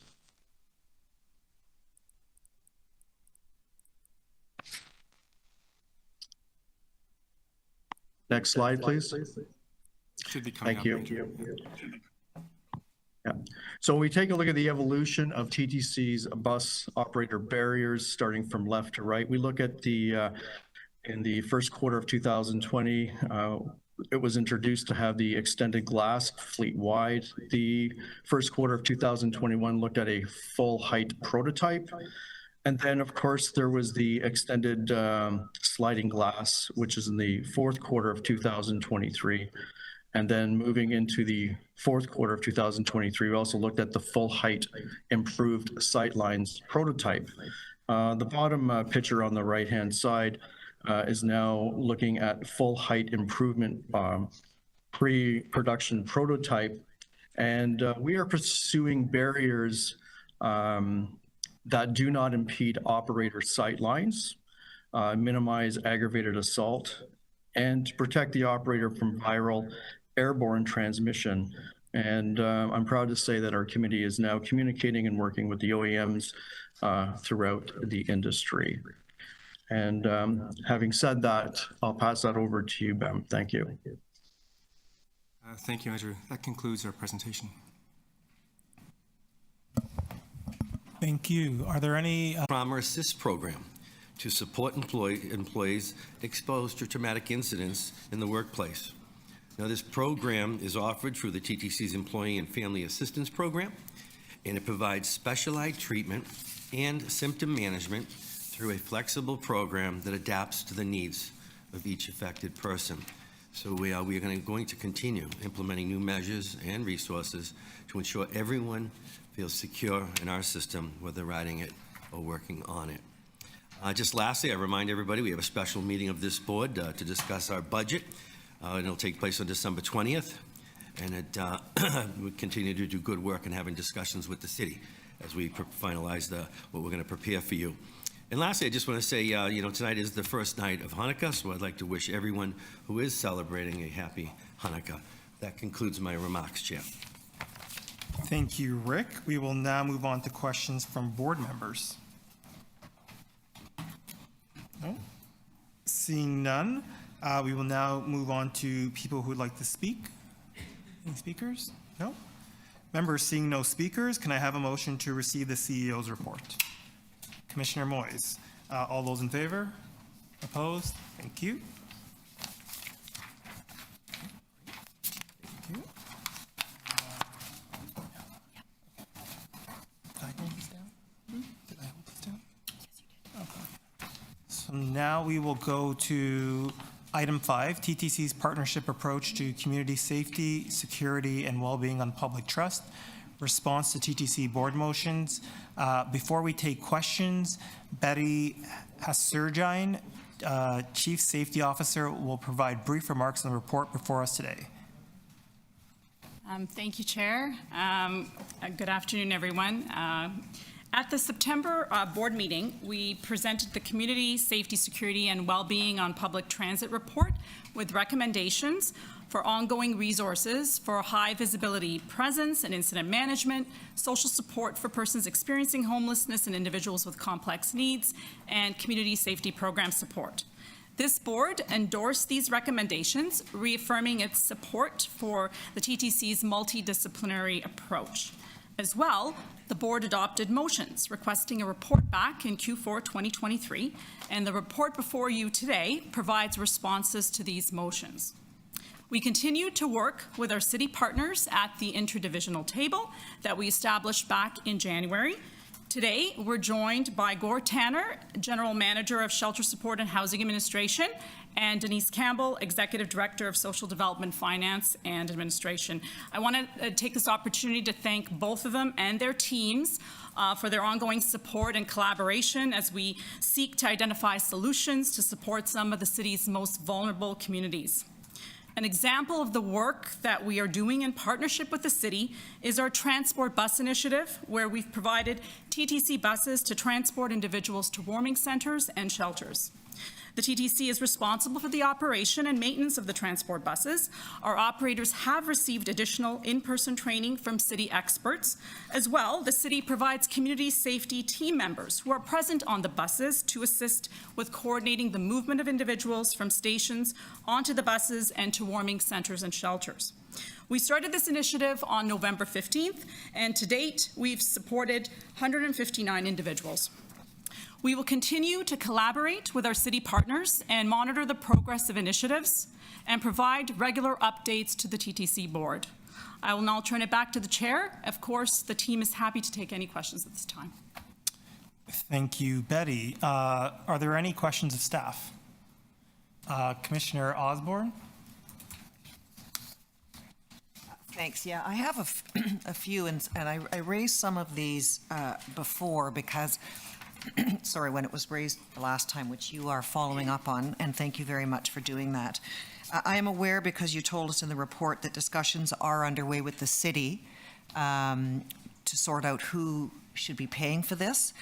And my concern is if we as in the TTC should be doing it at all. And it's not that I don't think that the work needs to be done. I'm just questioning who does it, because we're not experts in this. Betty, you mentioned in your report that these are people with very complex needs. So I'm wondering if you can tell me, so I know the city provides the safety personnel. Are we basically, is the TTC providing everybody else? Oh, through the chair. So thank you for the question, Commissioner. In terms of the resources, we are providing, so we provide the bus, we provide the operator, in terms of the community safety ambassador, the team that's there, that's provided by the city. We're also providing security guards to provide support at Spadina. So the resources, again, just to sum it up, it's the operator and the security guards are our resources. The community safety team is the city's. And do we pay for those community safety ambassadors? No, the city does. Okay. And then I noted in the report that we also have had to bring on a supervisor to manage all this? Well, the supervisor is just a supervisor that is available on the night shift that can provide that support if needed, and to come by and to take just to make sure to check in on the buses at Spadina. Okay. And this, in the report, it said it's $10.1 million. Do you know what that is annualized? Because I'm assuming this is only for a partial year. So through the chair, I can answer that question, Commissioner. So also in the original report, the full suite of activities that we reported on in September has an annualized value of $31.8 million. Okay. Which is the combination of those things that were approved in the budget in 23 in the base that need to be annualized, as well as the incremental things that we reported on as part of the program for recommendation in September. Okay, and the last question is about the buses. In the report, it said that if the shelters are full, that we are going to be using our buses to keep people warm. That we would sort of not just say you're on your own, we would keep those people who need to come in from the cold in a bus that's presumably running and warm. So what we're doing is we are transporting to warming centers and shelters, and we do that until about 1 a.m. to 2 a.m. in the morning until there's no more space available. So if there's no space available, the buses are staged at Spadina, and we do hold the buses there with the city's community safety ambassador on there, and any clients, of course, can stay on there until the morning. So would you then say that our buses are now sort of a de facto part of the shelter system in the city? So, through the chair, as you've heard us say through our CEO as well, that we do not want to put anybody out in the cold. No, this is a opportunity we're providing. Instead of having these individuals in our system in the stations and sheltering in the stations, they can now shelter on the bus.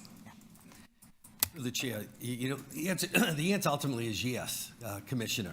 What we do know from a number of the surveys and the issues we had last year is we don't want people just staying in both Spadina and Union Station, right? We know that it makes patrons a little uncomfortable. I'm very comfortable when I'm there with them, but it makes people uncomfortable, right? It gets a little dirty as well, as we recall what happened last year. So even at Union, if the bus at 2 has a couple of people on it, we know we own the property at Spadina. We drive over to Spadina.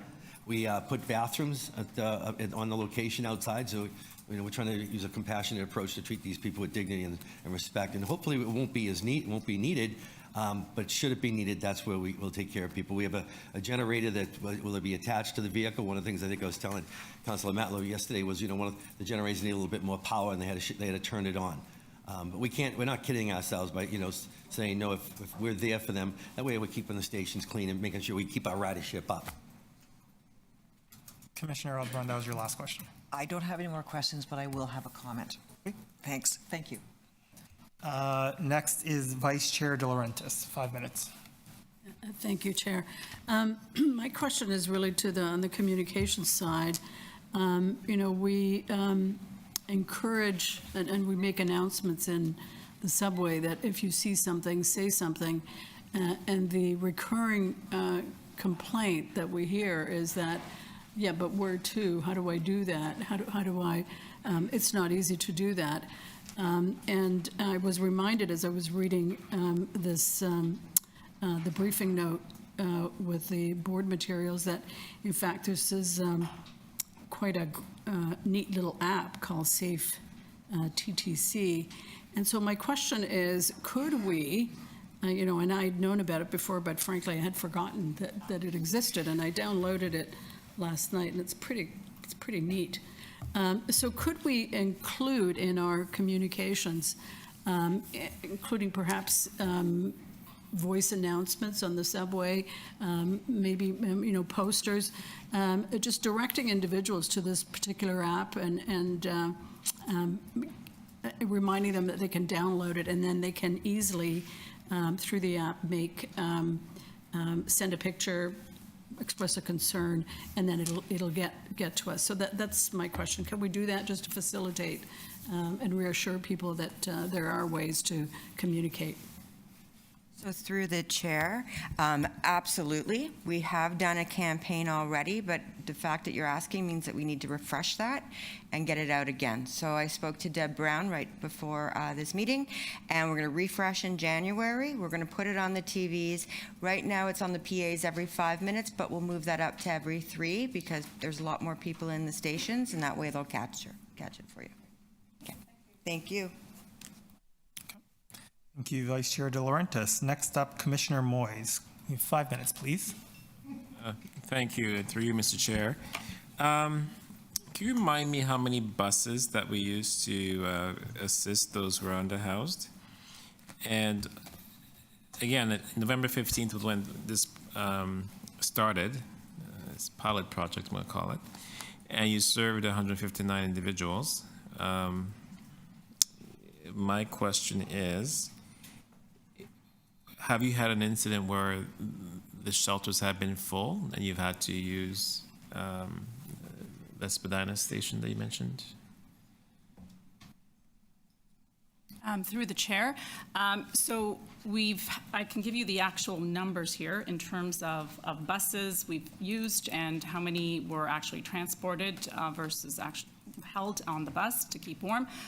We started with 1 bus first from November 15th to 18th, then we moved to 2 to 3 buses, and that's where we're at right now. During the weekdays, we provide 3 buses, and on the weekend, on Sunday, is 2 buses. We're moving to 4 to 5 buses in the new year. In terms of actual numbers, I can give you the breakdown if you give me just one moment. We have of that 159 that I quoted earlier, so we've had 102 that stayed on the bus to keep warm, and 57 were transported. So 57 transported to shelter. Either transported to shelter or warming centers. Warming centers. Because we are running this every day, and we haven't had warming center activation every day. Okay. And my final question is, who notifies staff that someone is in need of shelter or a warming center? Is it our customers or staff or a combination? Do you have some stats around that? Through the chair, if you're referring to how we are, in terms of the communication on this, we encourage our staff to continue to encourage folks to go down to Spadina and to Union, where we have social supports available through Streets to Homes. So we have the outreach workers there, and they're the ones that are working closely with the community safety teams that are on those buses to direct them to those buses and provide that service of transport from both Union and Spadina. I'm going to turn it over to Gord Tanner in case he has anything else to add. Thanks very much. I don't think I have anything else to add. I mean, the teams are working very closely together, both the SSHA staff and the range of TTC staff, to make sure people know about where the resources are and how to direct people accordingly. Okay, thank you. And again, I want to echo Vice Chair Delonch's point about putting a public face to this, and people can actually reach out and know who to call if they see someone in need or in crisis. But I will want to speak to this at some point. Thanks. Thank you. Next, we have Commissioner Jagdale. 5 minutes, please. Thank you. Just one question, maybe I missed it, but is the expectation that these initiatives have some longevity to them? And if so, is there any additional financing asks? Through the chair, that's a great question.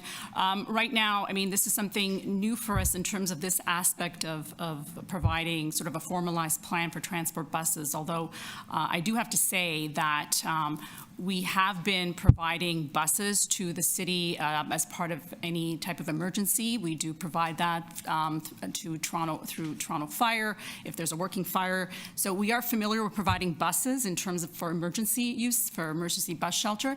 With respect to this particular initiative, right now we are monitoring it very closely with our partners at the city, and we will take a look at it at the end of the winter season to see how well it's worked and to see whether there's merit to continue.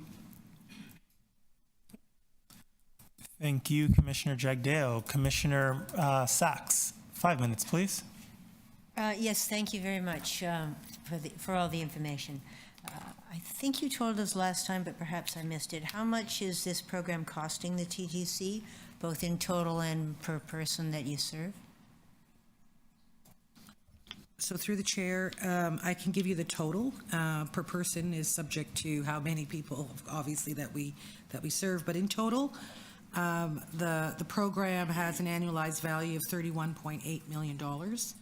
And just as a reminder, that is everything that we have reported on, which included, of course, the special constables, our midday cleaning, temporary interim use of security guards, dedicated transit control dispatchers, the station cleaning, as well as the new presence in the system, which would includes the new customer service agents that we had identified. Right, sorry, I was just looking for the total. 31.8.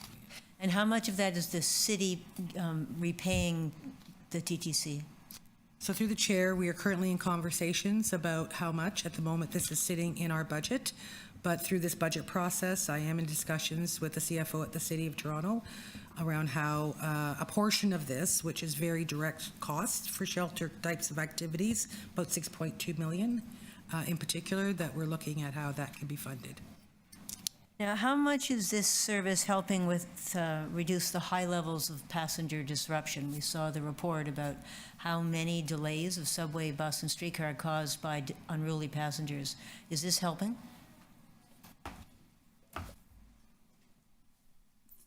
Through the chair, maybe I'll start this off and pass it to others to add to it.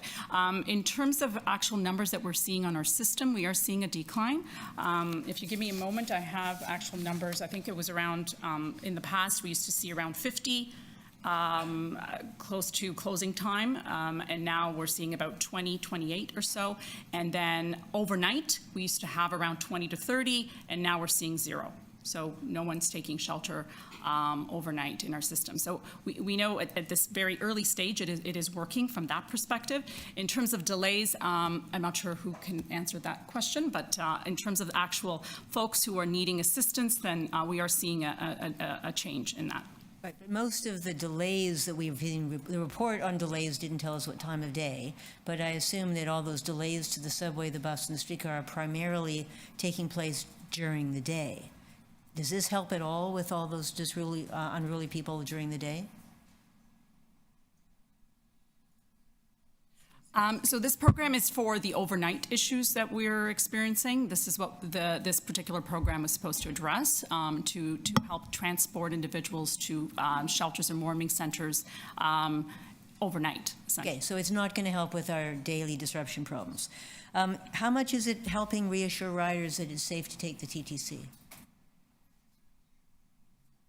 I think, through the chair, I think we're just, in terms of just seeing the numbers, we are seeing decreases in terms of offenses against customers, offenses against employees. So through that, we know that we are seeing an impact. And it's not just this particular program, it's the whole multidisciplinary approach that we're taking with also increasing presence of customer service agents in our system, as well as having, our existing social supports that we have as well in the system. So it's a multi-pronged approach that we're taking. So it's not just one initiative, it's a multitude of initiatives. How many of the individuals that you're serving at night are repeat customers? Is this the same group every night, or what percent of them are repeat customers? Through the chair, I'd have to defer that to my city colleagues if they can help answer that question. Gord. It's a great question, Commissioner, and so we can get back to you on that. I don't have that information with me right now. The goal here would be to get people connected to services where they can stay and continue to work with staff on long-term housing. Yes, well, just to follow up, so Mr. Tanner, wouldn't it be true that it would be cheaper if we've got repeat customers to provide them with stable services rather than requiring the TTC to have this entire elaborate program and bus them around every night?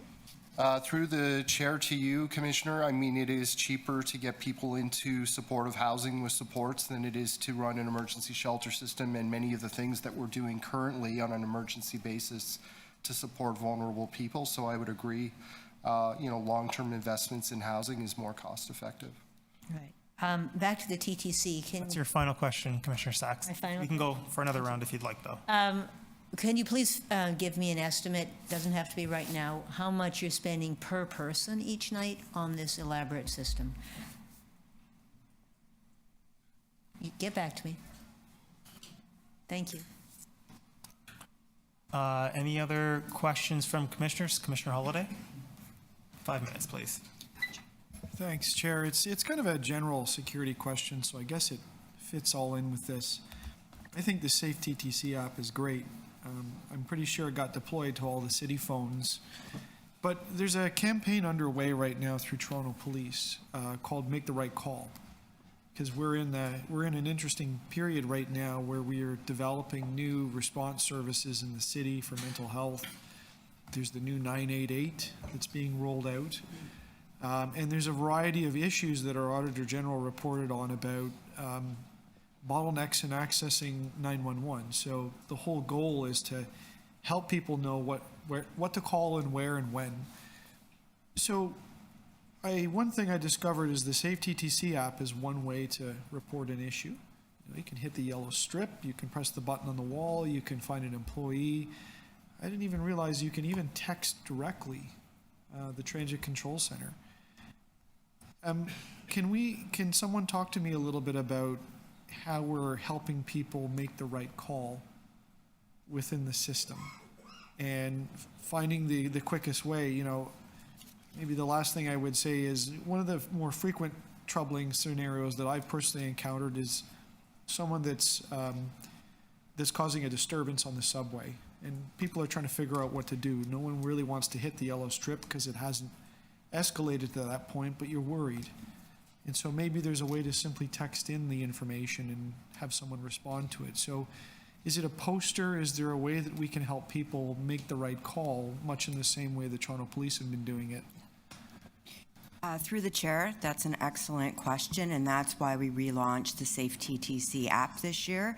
It had been on the books for a few years, and it wasn't getting much pickup. So we did our first set of advertising campaigns, and we got about 45% up, and we're going to do another refresh in January. And I think that's an excellent idea to make sure that we explain when you should use each of those initiatives. So we'll make sure we come back with something. So could I suggest as well, if there's a way that staff could connect with the TPS on the Make the Right Call campaign?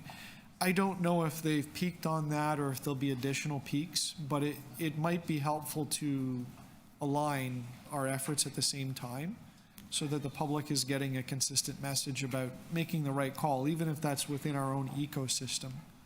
I mean, I'm immersed in this stuff, right, as a board member, and even I forget.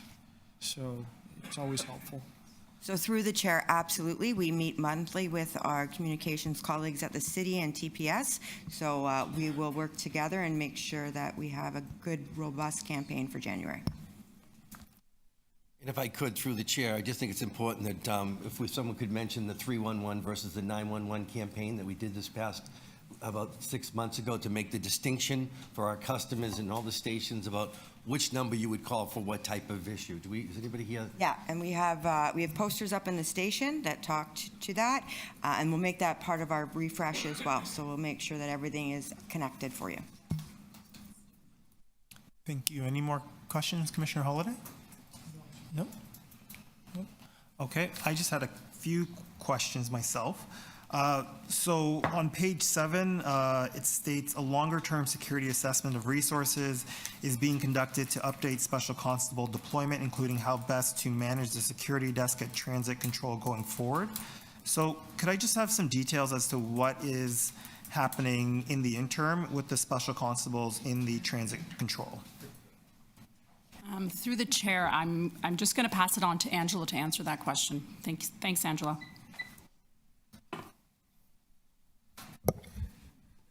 So through the chair, in the interim, you mean in terms of the transit control desk that we have there? So as we stated in the report, what we've done is that we have it operated between 6 a.m. and 10 p.m. And what we do, we have protocols in place so that if there is a need to look at live video or recorded video, special constables can go directly to that desk, as well as our colleagues in Toronto Police Services. So can you just, without disclosing anything confidential, can you just describe what those protocols look like? Like, if it's after 10 p.m. and something happens, does that mean you call a special constable to come to transit control to look at the videos, or how does that work? It works similar to that. So basically what happens, we have, as you know, we are in the process of recruiting the full complement of special constables. And so we had to make some adjustments in the summer so that we can deploy active special constables on the street, in the subway system, in the system directly. So we have full access to the transit control system at any time. And so when there isn't coverage or isn't someone at that desk, that's what happens. So I think as recently as last week, there was an incident and it was outside of those hours, and we were able to send special constables to transit control to look at video to help with an incident that was happening at that same time. So that's working well. As I said, when we go through the security assessment that we're working on right now, working with procurement to release, this is going to be also part of that assessment so that we can look at how best to deploy our special constables and where we should be putting our focus. Thank you. Have you found the delay between the special constable getting the call, going to transit control, has that in any ways affected the response? I don't believe so. We haven't had any concerns with that. We mentioned earlier we have 14 patrol cars, so that's how quickly we can be able to get someone over to the transit control at Hillcrest. Thank you. And then final question, just on the issue of recruitment, I see that as of November 14th, 2024, 99 of the 140 positions are filled. Of the, I believe it's 60 special constables that were approved in the 2023 budget, how many have been hired? So that's kind of a complex question because it was 25 additional that were approved, so we had it was 50 in total. So since and I'm just maybe Nicole can correct me, it was 38. Sorry. Okay. So we've hired 38 in 2023. We have lost a few people who have resigned. So I think we've lost about 12. So we still have about 30 people, 30 offices to fill to get to that full complement. So we've hired, but then we've also lost people in the process. Thank you. And when do you expect to have a full complement? So we have a class that started this week, and that class was 19. And the remaining of the new recruits would be filled in March. We have a March class that's scheduled for about 30 people. So between the attrition and the classes starting, when do you expect to have a full complement of 140? To be able to be fully deployed and in the field. Correct. By June, by the end of June. Okay, thank you. No further questions. Moving on to questions? Okay, moving on to speakers. I have Commissioner Moyes first. Thank you. And through Mr. Chair, I just want to I want to focus on the program of housing people temporarily on the buses. So since November 15th, we've helped 159 individuals. Yes, it's a stopgap measure. It's not permanent. I get that. But you may also be aware that we launched about a few weeks ago now, Our Health, Our City, and it focuses on mental health, addictions, and opioids and everything else that impacts so many Torontonians and beyond our borders. And so one of the things we talk about in that report, or the strategy, the 5-year strategy, is that we need all city departments and agencies to come together and help us in this crisis. And I feel that the TTC is doing its part by actually doing this initiative. It's also important to note that the City of Toronto helped fund the TTC, right? So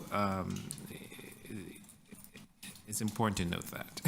So again, I think we're well positioned to do that. Based on my own experience of the TTC as a user, I see homeless and underhoused people on the subway, on the streetcars all the time. So it is incumbent upon us that as an agency, we address those issues because it impacts the service we provide to our customers. And so I feel that doing this is very proactive, very hands-on, and is the right thing to do for those that are in crisis. So again, I support this initiative, and I am happy to hear that we're going from 1 to 3 to 5 buses, and perhaps even more in the future if need be. Again, I want to stress it's a stopgap measure. It's not going to solve the housing crisis we're in, but it is a good first step. So again, I want to thank staff, who's been championing this, and also to other city agencies who are here today, Gord Tanner and Andrew Campbell, for your support in all this. So thank you. Denise Andrew Campbell. Thank you, Commissioner Moyes. Commissioner Osborne, 5 minutes, please. Thank you, Chair. So I agree with Councillor Moyes that it is the right thing to do and that we have to do it. I'm not 100% sure stopgap and temporary are going to be the case. These things often aren't. My concern is not whether or not the services are delivered, but who's responsible for delivering them. And yes, I understand that the city funds the TTC. They also fund the Department of, and I'm going to try and get this right here, Shelter Support and Housing Administration. And all I'm concerned about is that we get the people with the expertise doing this. So the money is coming from the same set of pants. I'm just wondering what pocket it's coming out of. And I would submit it should be coming out of the shelter, housing, and so on. That would all be there. They're the ones who have the expertise. So we have an obligation to provide security. I'm just referring specifically here to the, as has been described many, many times, the more complex requirements of people who are unhoused or underhoused, who may be struggling with mental health or addiction or some other combination of that. So I was going to be presenting a motion, and I'm not going to, just Chris-Anne, in case you didn't get my message, because I know that discussions are ongoing, and I think it's fair to let this thing run its course. I did want to table my concerns, and just in closing, I thought it was interesting that on the first page of the very next section of the board material that we have, there's a line that says that we are going to be contracting out to cleaners to allow the TTC the ability to focus on core services and avoid overhead costs. And I think this, in a way, is the exact opposite of that. And it's a lot more complicated than cleaning. So for me, it's just expertise and, in a way, transparency, so that all the social services are in with the group that handles social services. And anyway, so yes, work in progress, I understand, and I agree with Councillor Moyes in the short term that we are doing the right thing by chinning up and making sure that people aren't freezing in the streets. Thank you, Commissioner Osborne. Commissioner Matlow, 5 minutes, please. I want to begin by saying that I'm in agreement with what my colleagues have just said. And, Commissioner Osborne, Commissioner Osborne just referred to the importance of actually even understanding sort of who is supposed to do what. The reality of our governance structure is that it's messed up when it comes to housing and when it comes to poverty. The CMHC years ago was responsible for housing until it wasn't under the federal government. The provincial government was responsible for social housing until it decided not to be and downloaded onto the municipal government. In other words, everyone is supposed to be doing something until they decide that it's somebody else's responsibility, but it doesn't change the fact that we have people who reside in our city who can't afford a home, who are on our streets and need to be safe. We also have a responsibility to ensure that our stations and our system don't become the de facto shelter system. And therefore, I recognize why we need to consider creatively how to address the fact that while we have a responsibility to not have our stations become de facto shelters, we can't at the same time then just say, well, you're on your own and we're not going to care about you.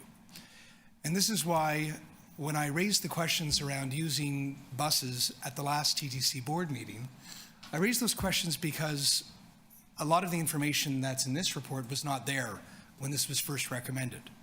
I want to commend staff for providing that information today and helping us understand why and how you're going to be implementing this.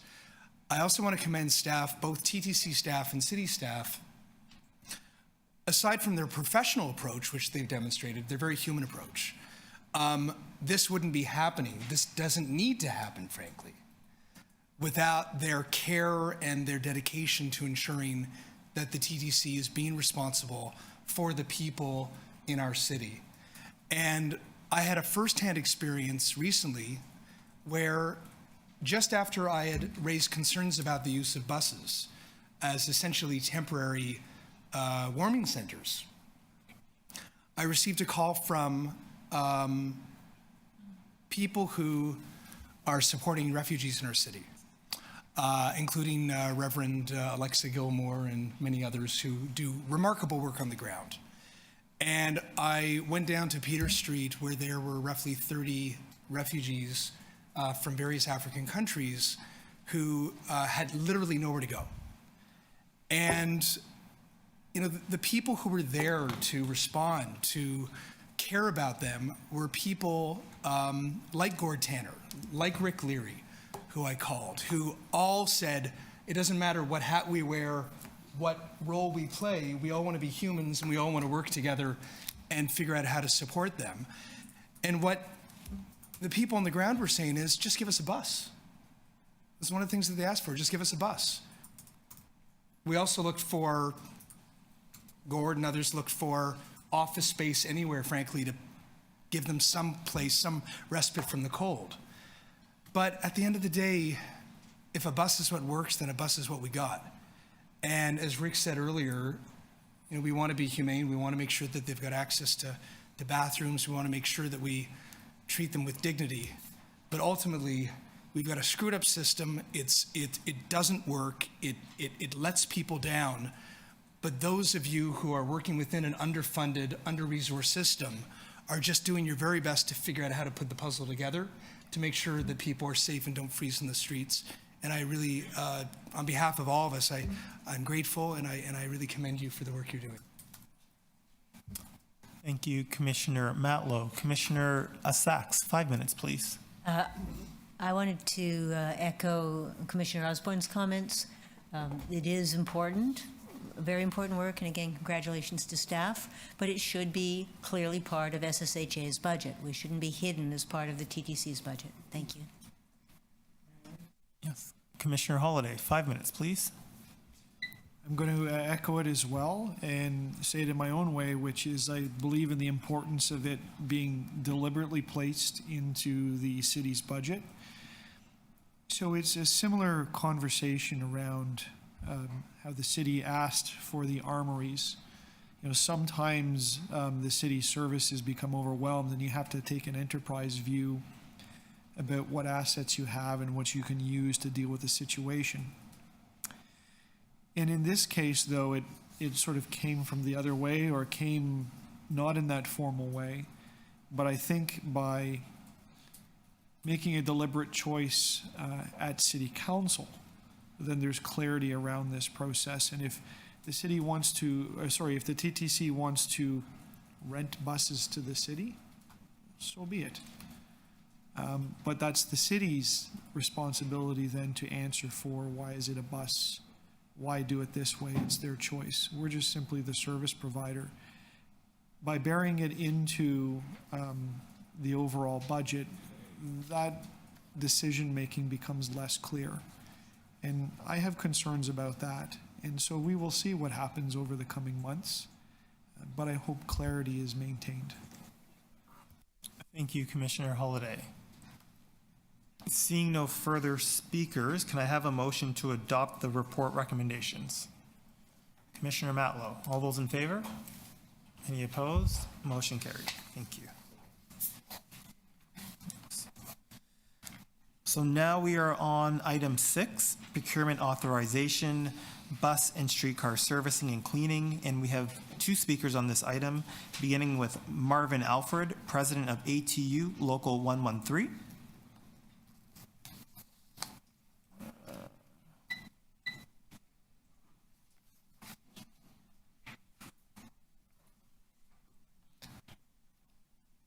Welcome, Mr. Alfred. Good afternoon. Good evening. You have 5 minutes. Okay, only 5? Only 5. Okay, good afternoon. My name is Marvin Alfred, President of ATU Local 113, and wanted to speak on this report. I wanted to talk about the contracting out of the bus and streetcar lines that have substantial negative impact with respect to equity and diversity. The negative impacts hurt people from racialized and equity-seeking groups who hold these positions and hurt the TTC. As reported on page 4 of the report, the contractor reports 85% of its overall workforce are visible minorities and 40% are female. This would be a good news story if these were good jobs with the possibility of advancement, and they are not. There are low-wage, low-benefit positions which lead to dead-end positions, just above the minimum wage for daytime cleaners. The living wage in the GTA is currently set at $25.05 an hour. This is nowhere near that.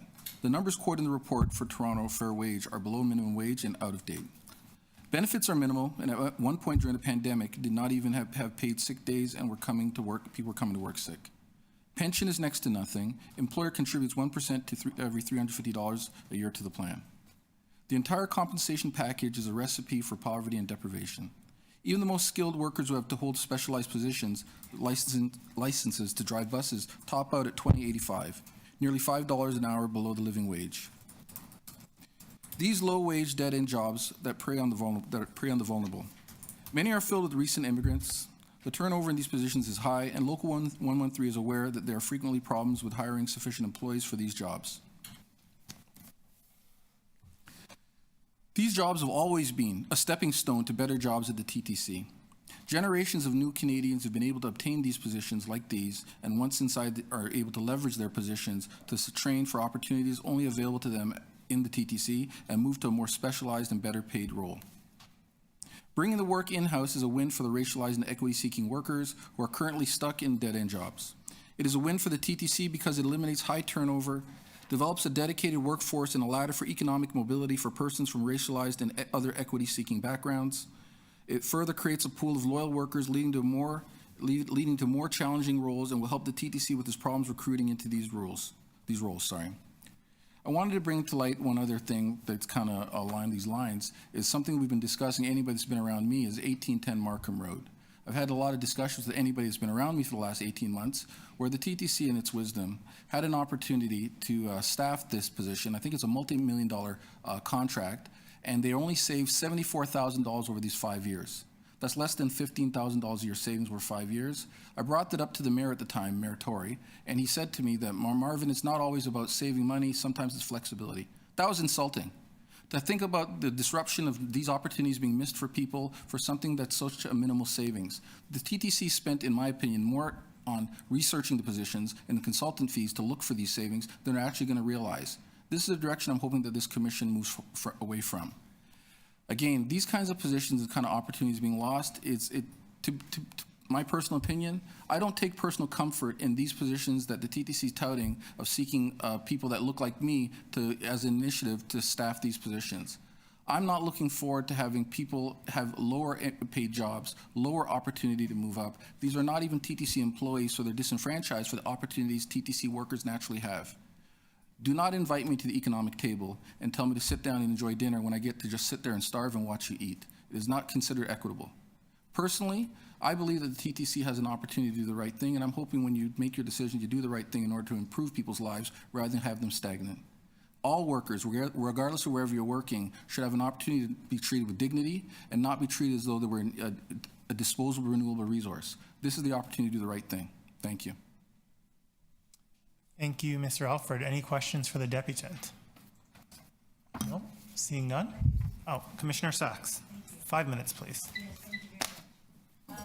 Thank you for the proposal that's been put forward by staff to the board lists certain costs. Does it include all the costs that the TTC will incur if they contract these jobs out? Can you clarify the question a little bit, please? In the staff recommendation that we should contract these jobs out, has their analysis included all the costs that the TTC will incur? I'm not sure if it includes everything, but I think there are some legacy things that are not included that can inflate the cost, and then in the end they turn out to pay more than actually was on the table. I think it's a pattern that's happened before, that somebody wins the bid with a limited scope of what they're going to pay, and then it turns out that it costs more, but ultimately the people will pay for it. Now, the staff claim that contracting out the cleaning is good for employee morale. Do you agree with that? Less jobs is not usually good for employee morale. Less opportunity is not usually good for employee morale. I think people that are working within the TTC, not a contractor that's outside the TTC, I know people personally. We actually had some members here today that started their career at the TTC as a service line cleaner and then used that position, gained other skills and moved up and had technical skills in order to get a better prospective job with the TTC. So I'm hoping that the TTC continues the way that they used to do business and give people that honest opportunity, an authentic opportunity. So the TTC has already contracted out some of this cleaning. Unfortunately. Yes. What has the impact of that been on employee morale in that facility? To me, it's not good. I've been around for 22 years, And we've seen the impact regarding these positions being held by people outside of the TTC workers. I've personally experienced it where when onboarding these positions, there's a bit of conflict or say contrast, where we've dealt with things with a lack of continuity. I've personally experienced when I was a bus operator and a shop steward picking up a bus, and then there's a damaged mirror damage to the bus, and luckily for me, I was able to prove that I did not damage the bus, and had to actually took a picture of a vehicle to prove I did not damage that mirror, and luckily the bus was bracketed by 2 other vehicles to prove I didn't drive, and I had to prove myself innocent, as opposed to having somebody prove that I was guilty for damaging this bus. So there is a bit of conflict. I won't say it's the fault of the workers outside of the TTC, but it's just a natural sort of situation where they're not actually within the TTC wealth of employees. So I understand that you're interested in having your union have a fair chance to make a bid to keep this job in-house. Have you Absolutely. had that fair opportunity up until now? Authentically, in my opinion, no. I think there's a bid process that we follow, and unfortunately, it's led to grievances. When our relationship right now, hopefully it will not be that way continually, but I think it's a matter of litigation for everything. There are times that we've actually basically just about short had to litigate our right to oxygen and sunshine. It's everything that we're dealing with things like the service line, other things, opportunities for these bidding on these contracts. We're going through that right now. We hope to get an opportunity to bid on these contracts, authentically give an opportunity for our local to provide this work. So you still want an opportunity for your local to make a bid for the work that we're being asked to approve today? Absolutely. Right. And how long would it take for you to prepare and submit such a bid? Well, we have some people here that could consult with, but as quickly as possible. I think for the streetcar, we can possibly do it or sometime in the early new year. And regarding the bus, hopefully within the next 12 to 18 months, we can possibly, 12 months, provide something that could be competitive. Okay. So you think you need about 12 months to do that? 12 months, yeah. We can actually do it sooner. There's some consultant right in the back there. Sooner if possible. Now, we've had some suggestion that the contracted out employees still have a career path in the TTC. Have any significant number of contractors' employees successfully become TTC employees? Not to my knowledge. I know that it's been said, but I've been around, I think for the last 8 years, I've met a lot of new employees and new operators. I actually, day 21 of the training for new operators, they meet the union. And I've done about close to 1,000 people, 900 to 1,000 people I've met. And I don't think I've met one individual that elevated from the service line into an operator position. I challenge if anybody could tell me and show me anybody that's moved from the outside service cleaning positions outside of the TTC and then been embraced as a TTC employee. I would like to meet that individual. Right. Would it be different if the cleaning was done by TTC employees? Absolutely. Many individuals have moved on from a service line position and enjoyed a career in the TTC elsewhere. And finally, can you provide a bid that meets all the TTC requirements, whether on flexibility, work quality, whatever? It's easy for us in order to achieve and satisfy a bid as long as they don't keep moving the goalposts. Thank you. Thank you. Thank you, Commissioner Sachs. Any other questions? No, I just had a couple. You said that the union was not given a fair opportunity to provide a bid. Can you explain that? I think in 2021, there was an opportunity for a bid for a contract. I think we were competitive, and not only competitive, I think we beat the proposal that was presented to us, and then the bid went elsewhere when some of the parameters had shifted. These are the things that are disheartening when we're trying to deal with the favorable labor relations sort of dynamic. Things like that happen, doesn't work well for each side. Thank you. And, just to follow up on some of Commissioner Sachs's questions, just talking about morale, is there a change in the dynamics when there are two sets of workers represented by different unions making significantly different pay wages? I think labor always supports labor, but naturally there is a bit of conflict, I guess, when people are working amongst each other, and there might be some slight issues. But if they're all housed by the same union, I think it would be a little more harmonious. Okay, thank you. Commissioner Holliday? Thank you for speaking to us, Mr. Alfred. In your deputation, you remarked that there was a wage differential between, I guess in theory, what would be the wages of TTC unionized workers and those of the company that provides the service. I'm not sure if they're unionized, but there's a difference. Sorry, I think they are unionized with a different union. They are, okay, so they are. But so there's a differential. How is the TTC union able to provide a bid that is lower than the other company if there's a wage differential? I think there might be creative ways where we could try to address some of the gaps needed in order to provide that work. I think we should just be given an opportunity to address that. Obviously, the wages are a factor, but give us an opportunity, a genuine opportunity to try to deal with that. Give us a chance to be in the game. So the wage differential it's a factor, but it makes it more difficult. So for the union to be successful in the bid, so when you make a bid, or when you made the bid, because I don't know about it, were you able to make a different proposal that ended up being cheaper? I think we were able to be creative to try to address the needs for the work and address all factors. We would never want to undermine our ability to earn, but I think there are ways to try to meet the numbers for the effectiveness for the work to being done. So give us a chance to be creative and see what we can do. Thank you. Thank you. Vice Chair De Laurentiis. Thank you. I'm not quite following how the union can be a bidder to the TTC. The individuals who are members of the union would be employees of the TTC. So can you explain that to me? How does the union provide a bid for the TTC to employ its own employees? Sorry, Local 113 represents the transit workers for the TTC. I think the individuals that are working for the service line cleaners are an outside company governed by another agency, and they deal and staff their own people. So they're not TTC workers, forgive the term. They're not actually TTC employees. They are employees of a separate company. Right? No, I appreciate that, but I thought what you were telling us is that the union did not get the opportunity to provide a bid. So which union are you talking about? Local 113, ATU Local 113. I think there was a bid on file. I think we're dealing with the most recent one that we're having issues with. Again, there's a service line regarding streetcar, and I think they were talking about a bid that the target moved regarding 2021 regarding the service line back then. So when we have an opportunity to put a bid in, a proper bid, and being able to deal with that, we will be able to compete. I think what we're talking about in 2021, I think we have another speaker that'll be able to address that as well, fleshed out as well. We were able to compete and provide that bid, but I think the parameters changed late, and we're not able to address that. But who would be the individuals who would be providing the service, who is their employer? Sorry, The individuals who are providing the service through the bid from the union, whose employees are they? They're TTC employees. Okay, so I guess that's what I'm having difficulty with. How does the TTC as an employer contract with its employees? So I think the TTC puts a bid out for the work, and then this is work that was taken from us, I think, from like 10, 12 years ago.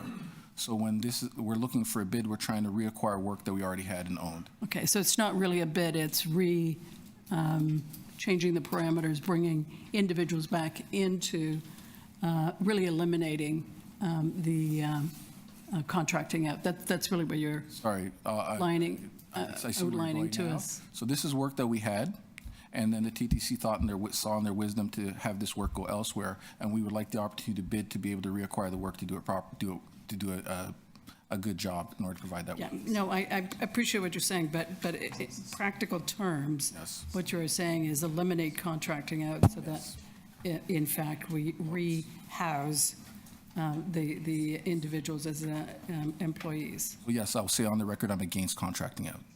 Okay, that's what I was trying to get at. Thank you. Thank you, Vice Chair De Laurentiis. Commissioner Jagdale, 5 minutes, please.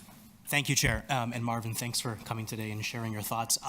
Just on the same lines of Vice Chair De Laurentiis, technically, this is not like an external bid where there is a group that's bidding for this contract. Is that fair to say? Right. We would be doing it if we had to welcome new employees, and TTC welcome new employees in, but it would be our work, Local 113 work. I think we've had that. It was work that was ours all along. So we'd welcome the opportunity to have Local 113 be able to handle that work and do that work for the TTC. Right. So, and just going back to some of your verbiage around the wisdom of the TTC several years ago to take these responsibilities away and bring in a third party to do that. Wouldn't there already have been work and analysis done to determine the delta or cost effectiveness of using a third party versus internal resources? And how do you reconcile that with an idea of going and trying to get those, or trying to put out a bid to bring that back in-house I assume this is something staff has done work on already to determine if it's effective to bring in a third party. So do you think that the system is flawed or the analysis was flawed? Anytime work is taken away from a union, I do think that system's flawed. I think any time that work is not provided to Local 1-3 and contracted out is flawed, only because we have the expertise in order to do that work in a way that's provided in an economical way. Yes, there are reports and studies done in order to provide an opinion, but at the same time, Local 1-3 welcomes the opportunity to provide a competitive bid. And your belief is that those reports are incorrect? So we have Article 4, Section 16 of our collective agreement with the bid process that sometimes is not always followed. And that gives the union an opportunity in order to provide a competitive bid, and at times when it's not followed, we've filed grievances about that. We're actually in grievances right now on that issue, right, and improve efficiencies. Got it. Thank you. Thank you. Thank you. Any further questions? Seeing none, thank you very much. Thank you. You let me off easy. Thank you. Yes. Next up, Ian Fellows. Ian, okay.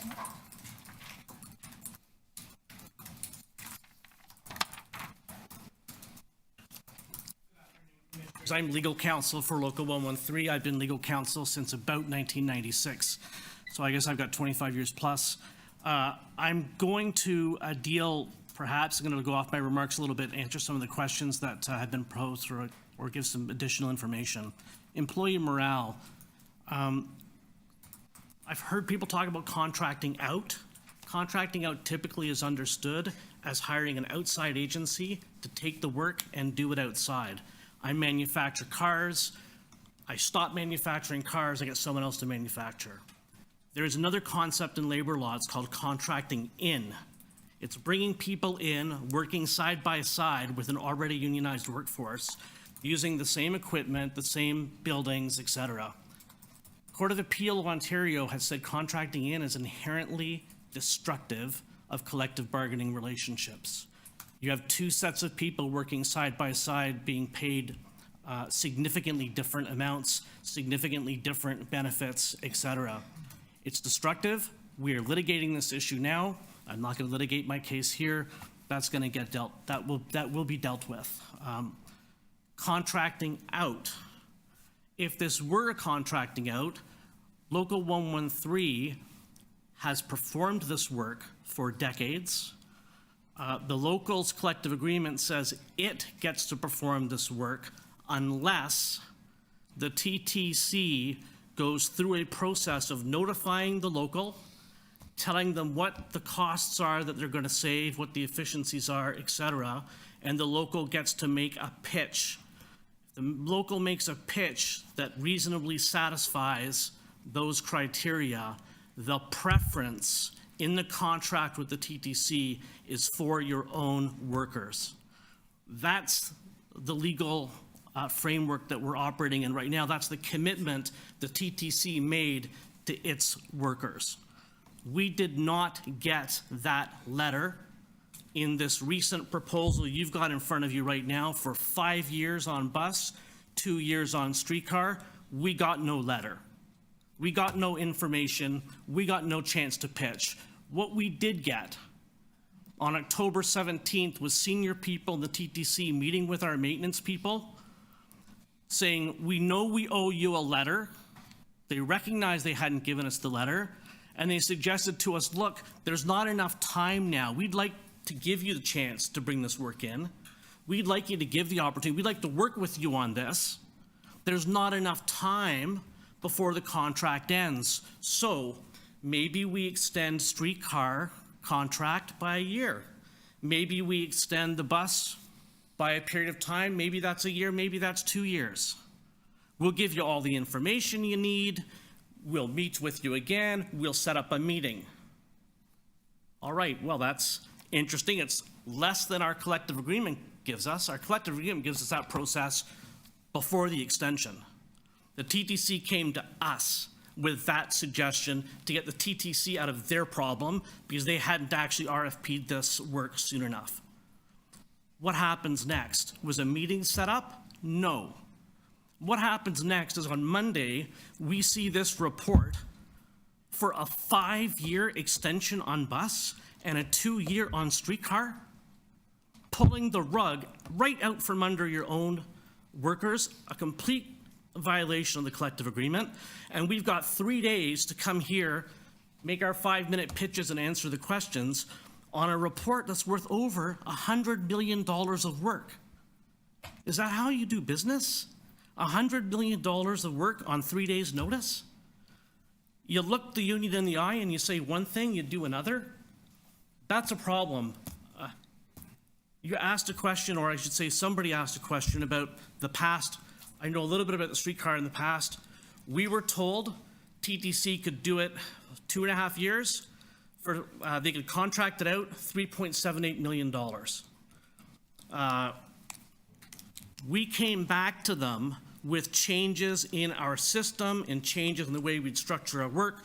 We did our part, and we came in with a number, $3.46 million. After we did that, the TTC said, after we laid all our cards out, they said, oh, by the way, there's more savings. We didn't tell you about them before. You didn't make it. They moved the goalposts. The work was gone. What happened next? Did it stay at 3.78 for 2.5 years? No. The commissioners, or the TTC on its own account, gave a $500,000 increase to the contractor. Then they gave a $1 million increase to the contractor to do midline cleaning. Midline cleaning, we suggested that in our proposal. In our $3.46 million proposal, we said, why don't you do midline cleaning? Why don't you take some of our people? They denied us the work. They took our idea and they gave it to the private contractor. And I got to tell you, I feel awful about being here. I know there's another union whose workers are doing that work. I was a member of that union almost 40 years ago, and I was a janitor. And when I was a janitor for that union, I got paid more than double the minimum wage. People were supporting families on that. You can't support a family on the minimum wage plus $1, or a little minimum wage plus a little. We have the skill and the knowledge and the know-how to do this work. We can do it well. We can put the ladder down so generations of new Canadians can get their foot in the door, and then they can learn specific skills at the TTC and move up. That's our pitch. That's what we'd like to see happen. And we're asking you not to, to quote Mr. Leary from earlier today, it's important to do things right rather than fast. This hasn't been done right. It's been done too fast. It should have been started a long time ago. And Local 113 is asking for the opportunity to make a presentation, but we're also saying to you— Mr. Fellows, I'm going to ask you, we're almost 2 minutes over, so just wrap it up. I'm wrapping up right here.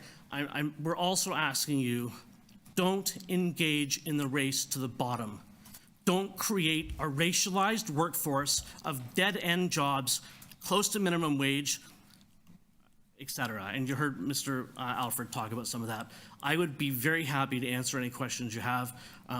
I've been dealing with these issues for a long time. All right, thank you. So is it fair to say you're telling us that if we approve these contracts today, that'll be a breach of the collective agreement? Absolutely. And that's likely to lead to litigation? Absolutely. And that you feel it's a result of the TTC bargaining in bad faith? I do. Has the union been given a fair opportunity to bring this work back in-house? We have been given no opportunity to date before this report to bring this work back in-house. If is a year enough for you to bring a full and complete bids on both bus and streetcar to the TTC? We don't need that long, but we could certainly do it in that period. How long do you need? We could do it in, from today, 4 months. So I've received some information from your client that the request for bids and the material in front of us leaves out many costs that the TTC incurs, such as coordinating, supervising, supporting the contractor, performance bonuses, profit, and so on, as well as training and use of facilities.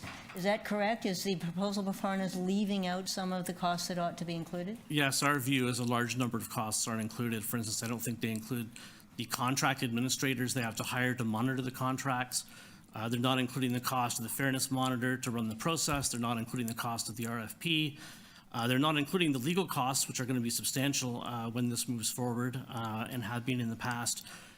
They're also not including, and most importantly, they're not including the costs that are going to come shortly after you approve this. There's going to be fights over what was the scope of the contract.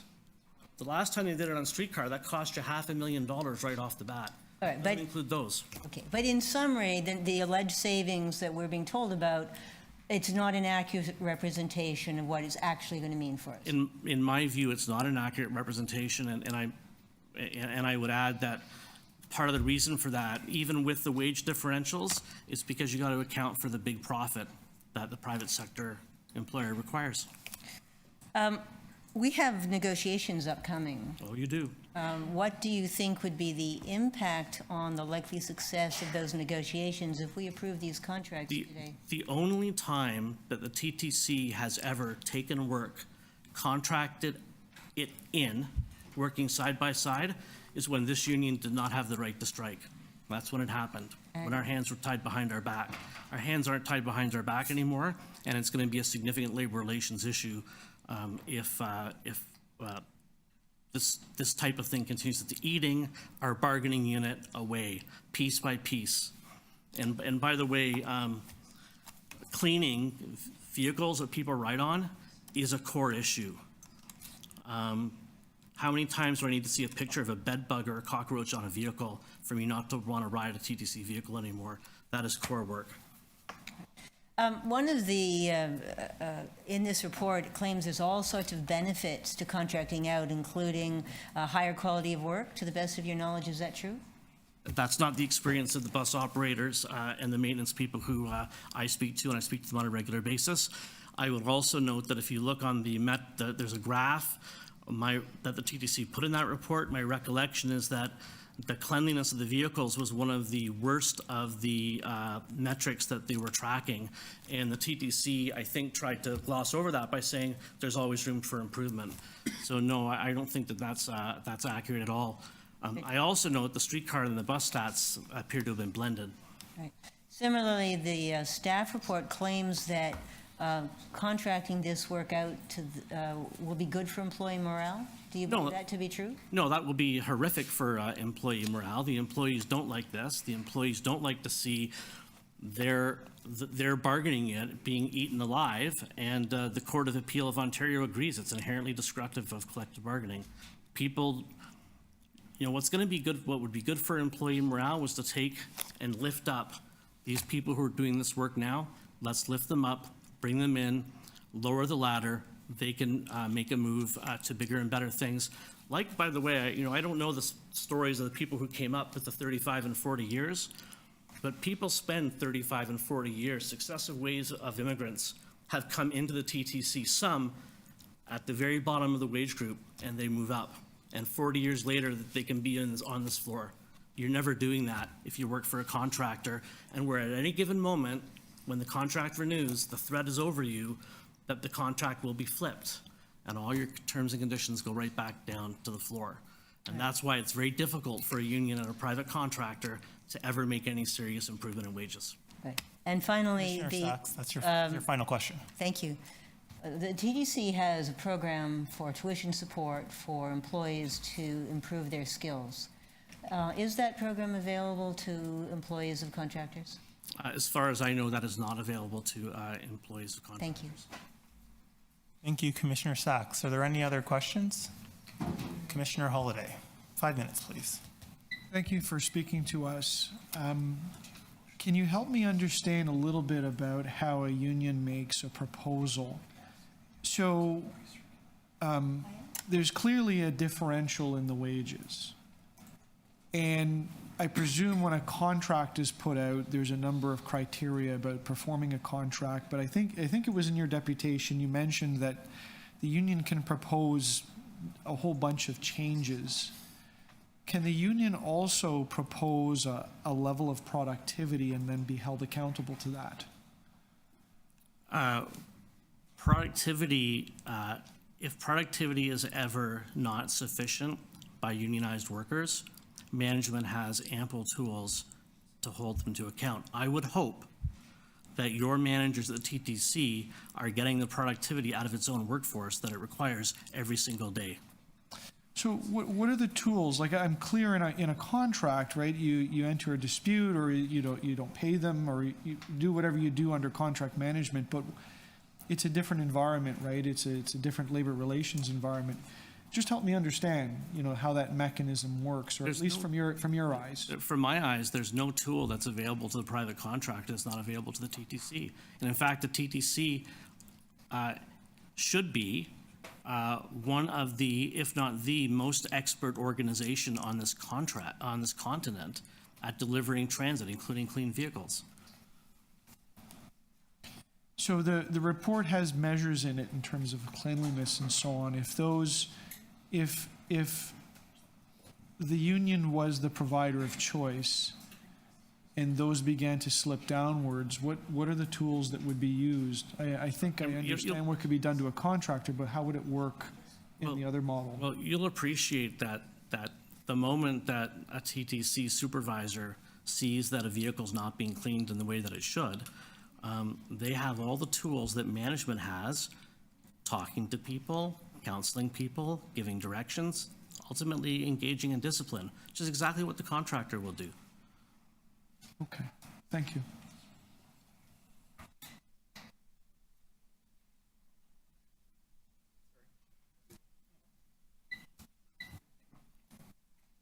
Thank you. Any further questions? Yes. Commissioner Matlow, 5 minutes, please. Thank you, Mr. Chair, and thank you very much for your deputation. When you described how contracting in can have such an adverse impact on employees working side by side, but at completely different wage levels, perhaps benefit levels, et cetera. Could you explain in a little more detail, like when you refer to the impact, what impact does it have on those individuals, their relationships, their sense of hope in their career path, et cetera? Well, they're really, I think there are really two species of impacts. One of them is interpersonal, worker to worker. They're in separate camps, they're in separate places. They have very separate destinies in terms of where they can end up. And it's going to generate feelings of ill will, of friction. I would also add, and Mr. Alfred made some mention of this, you then get into issues of a potential blame game between these two groups. We've had people struck by buses in the garages operated by a private contractor. The question is raised, are these people properly trained? Do they have the qualifications? Are they the same quality of person? I'm not suggesting that they're not, by the way, but it's destructive of the employee morale. It pits worker against worker. That's the first kind. The second harm is the harm between the union and the employer, because the employer promised us it would recognize us as the union for all the work being done of a certain kind.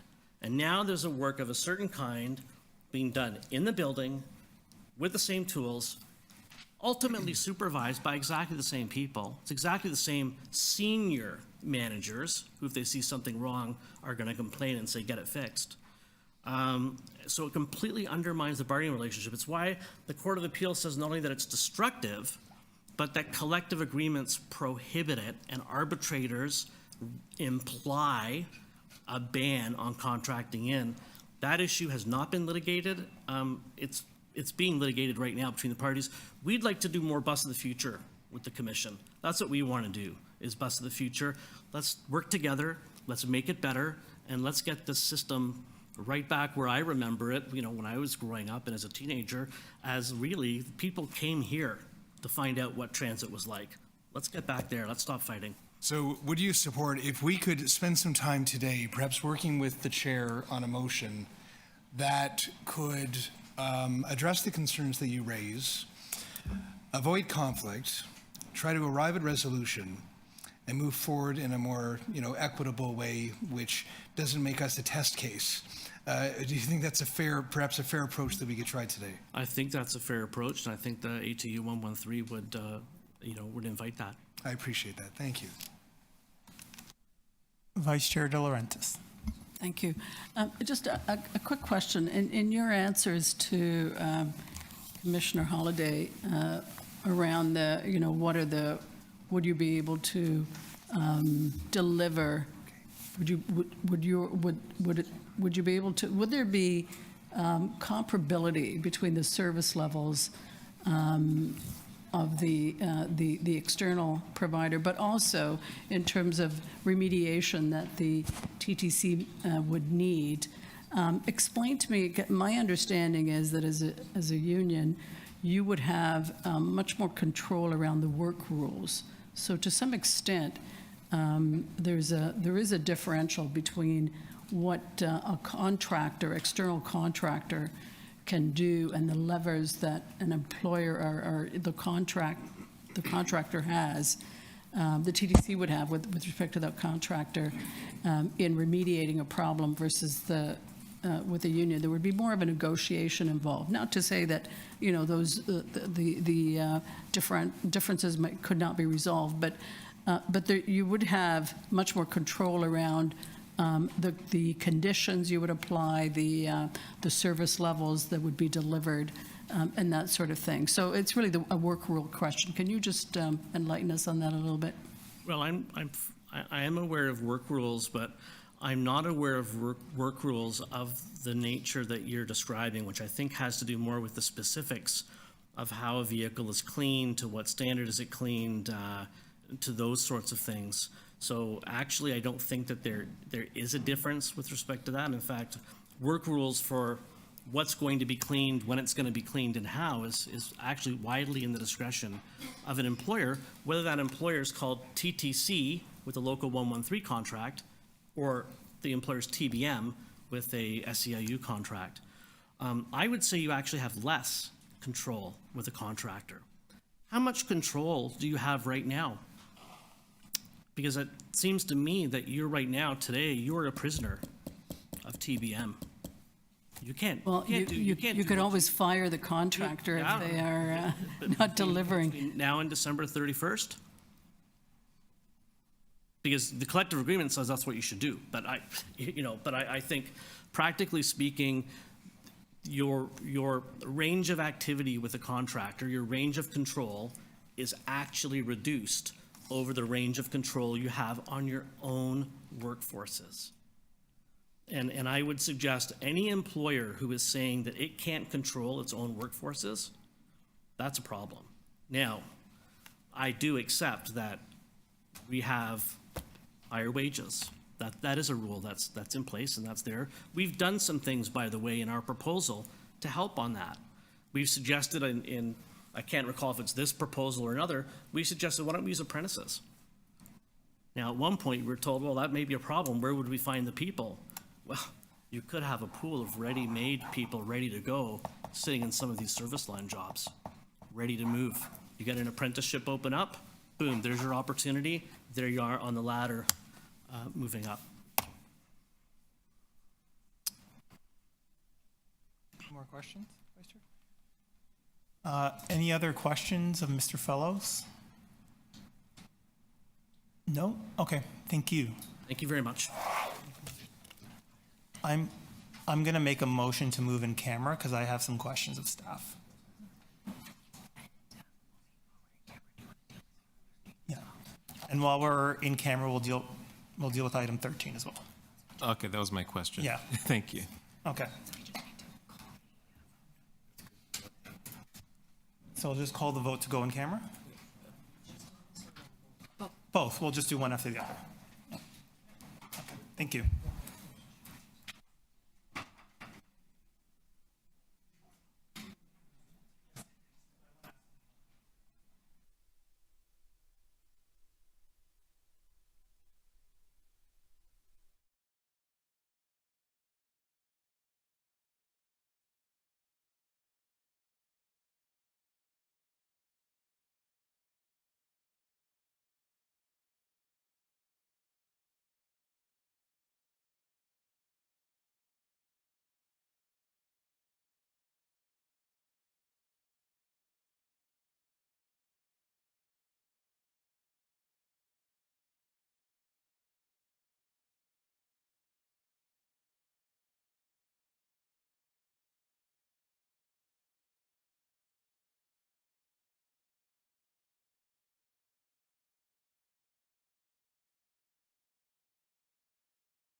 So now we are back into public session. I will move a motion to defer the balance of the agenda. All those in favor? Okay. Any opposed? Okay. We're back on item 6. And now we're back on item 6.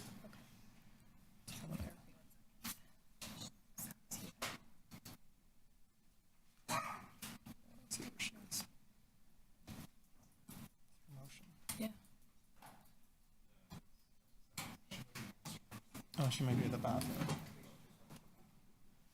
Okay, why don't we vote on Item 13. item 13? So then let's just vote on item 13. The collective bargaining update. Yeah. So I can just move the recommendation. So all those in favor of moving the staff recommendations? Any opposed? Motion adopted.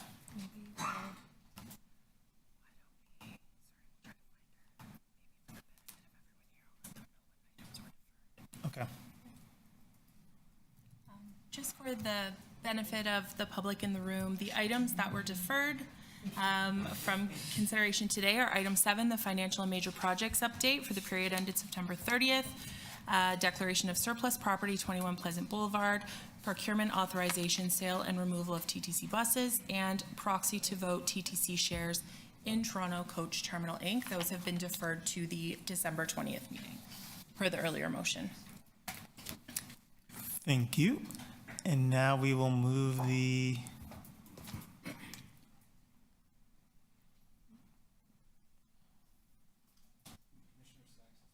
okay, amazing.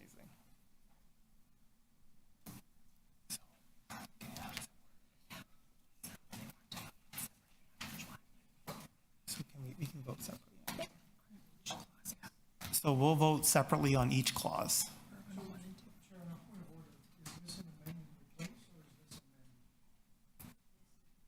This is replace.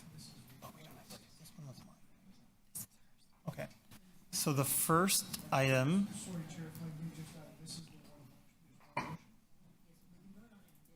We can vote on it in bit, yeah. So the first item is to authorize the award of a contract to TBM Service Group with an upset limit amount of $107 million, inclusive of HST for bus servicing and cleaning services at 9 TTC City Bus Garage facilities for a 2-year period commencing January 1st, 2024, with 3 additional option years. After the initial 2 years, subject to the competitive bid process as set out in item 3, provide ATU Local 113 the opportunity to bid on the bus servicing and cleaning services contract. So all those in favor? All those opposed? Item's defeated. So the second item is authorize the contract option with TBM Service Group for a 1-year period for January 1st, 2024 to December 31st, 2024 for streetcar daily servicing, midday, and detailed cleaning, and increase the contract value by up to $4 million inclusive of HST. All those in favor? Opposed? Item adopted.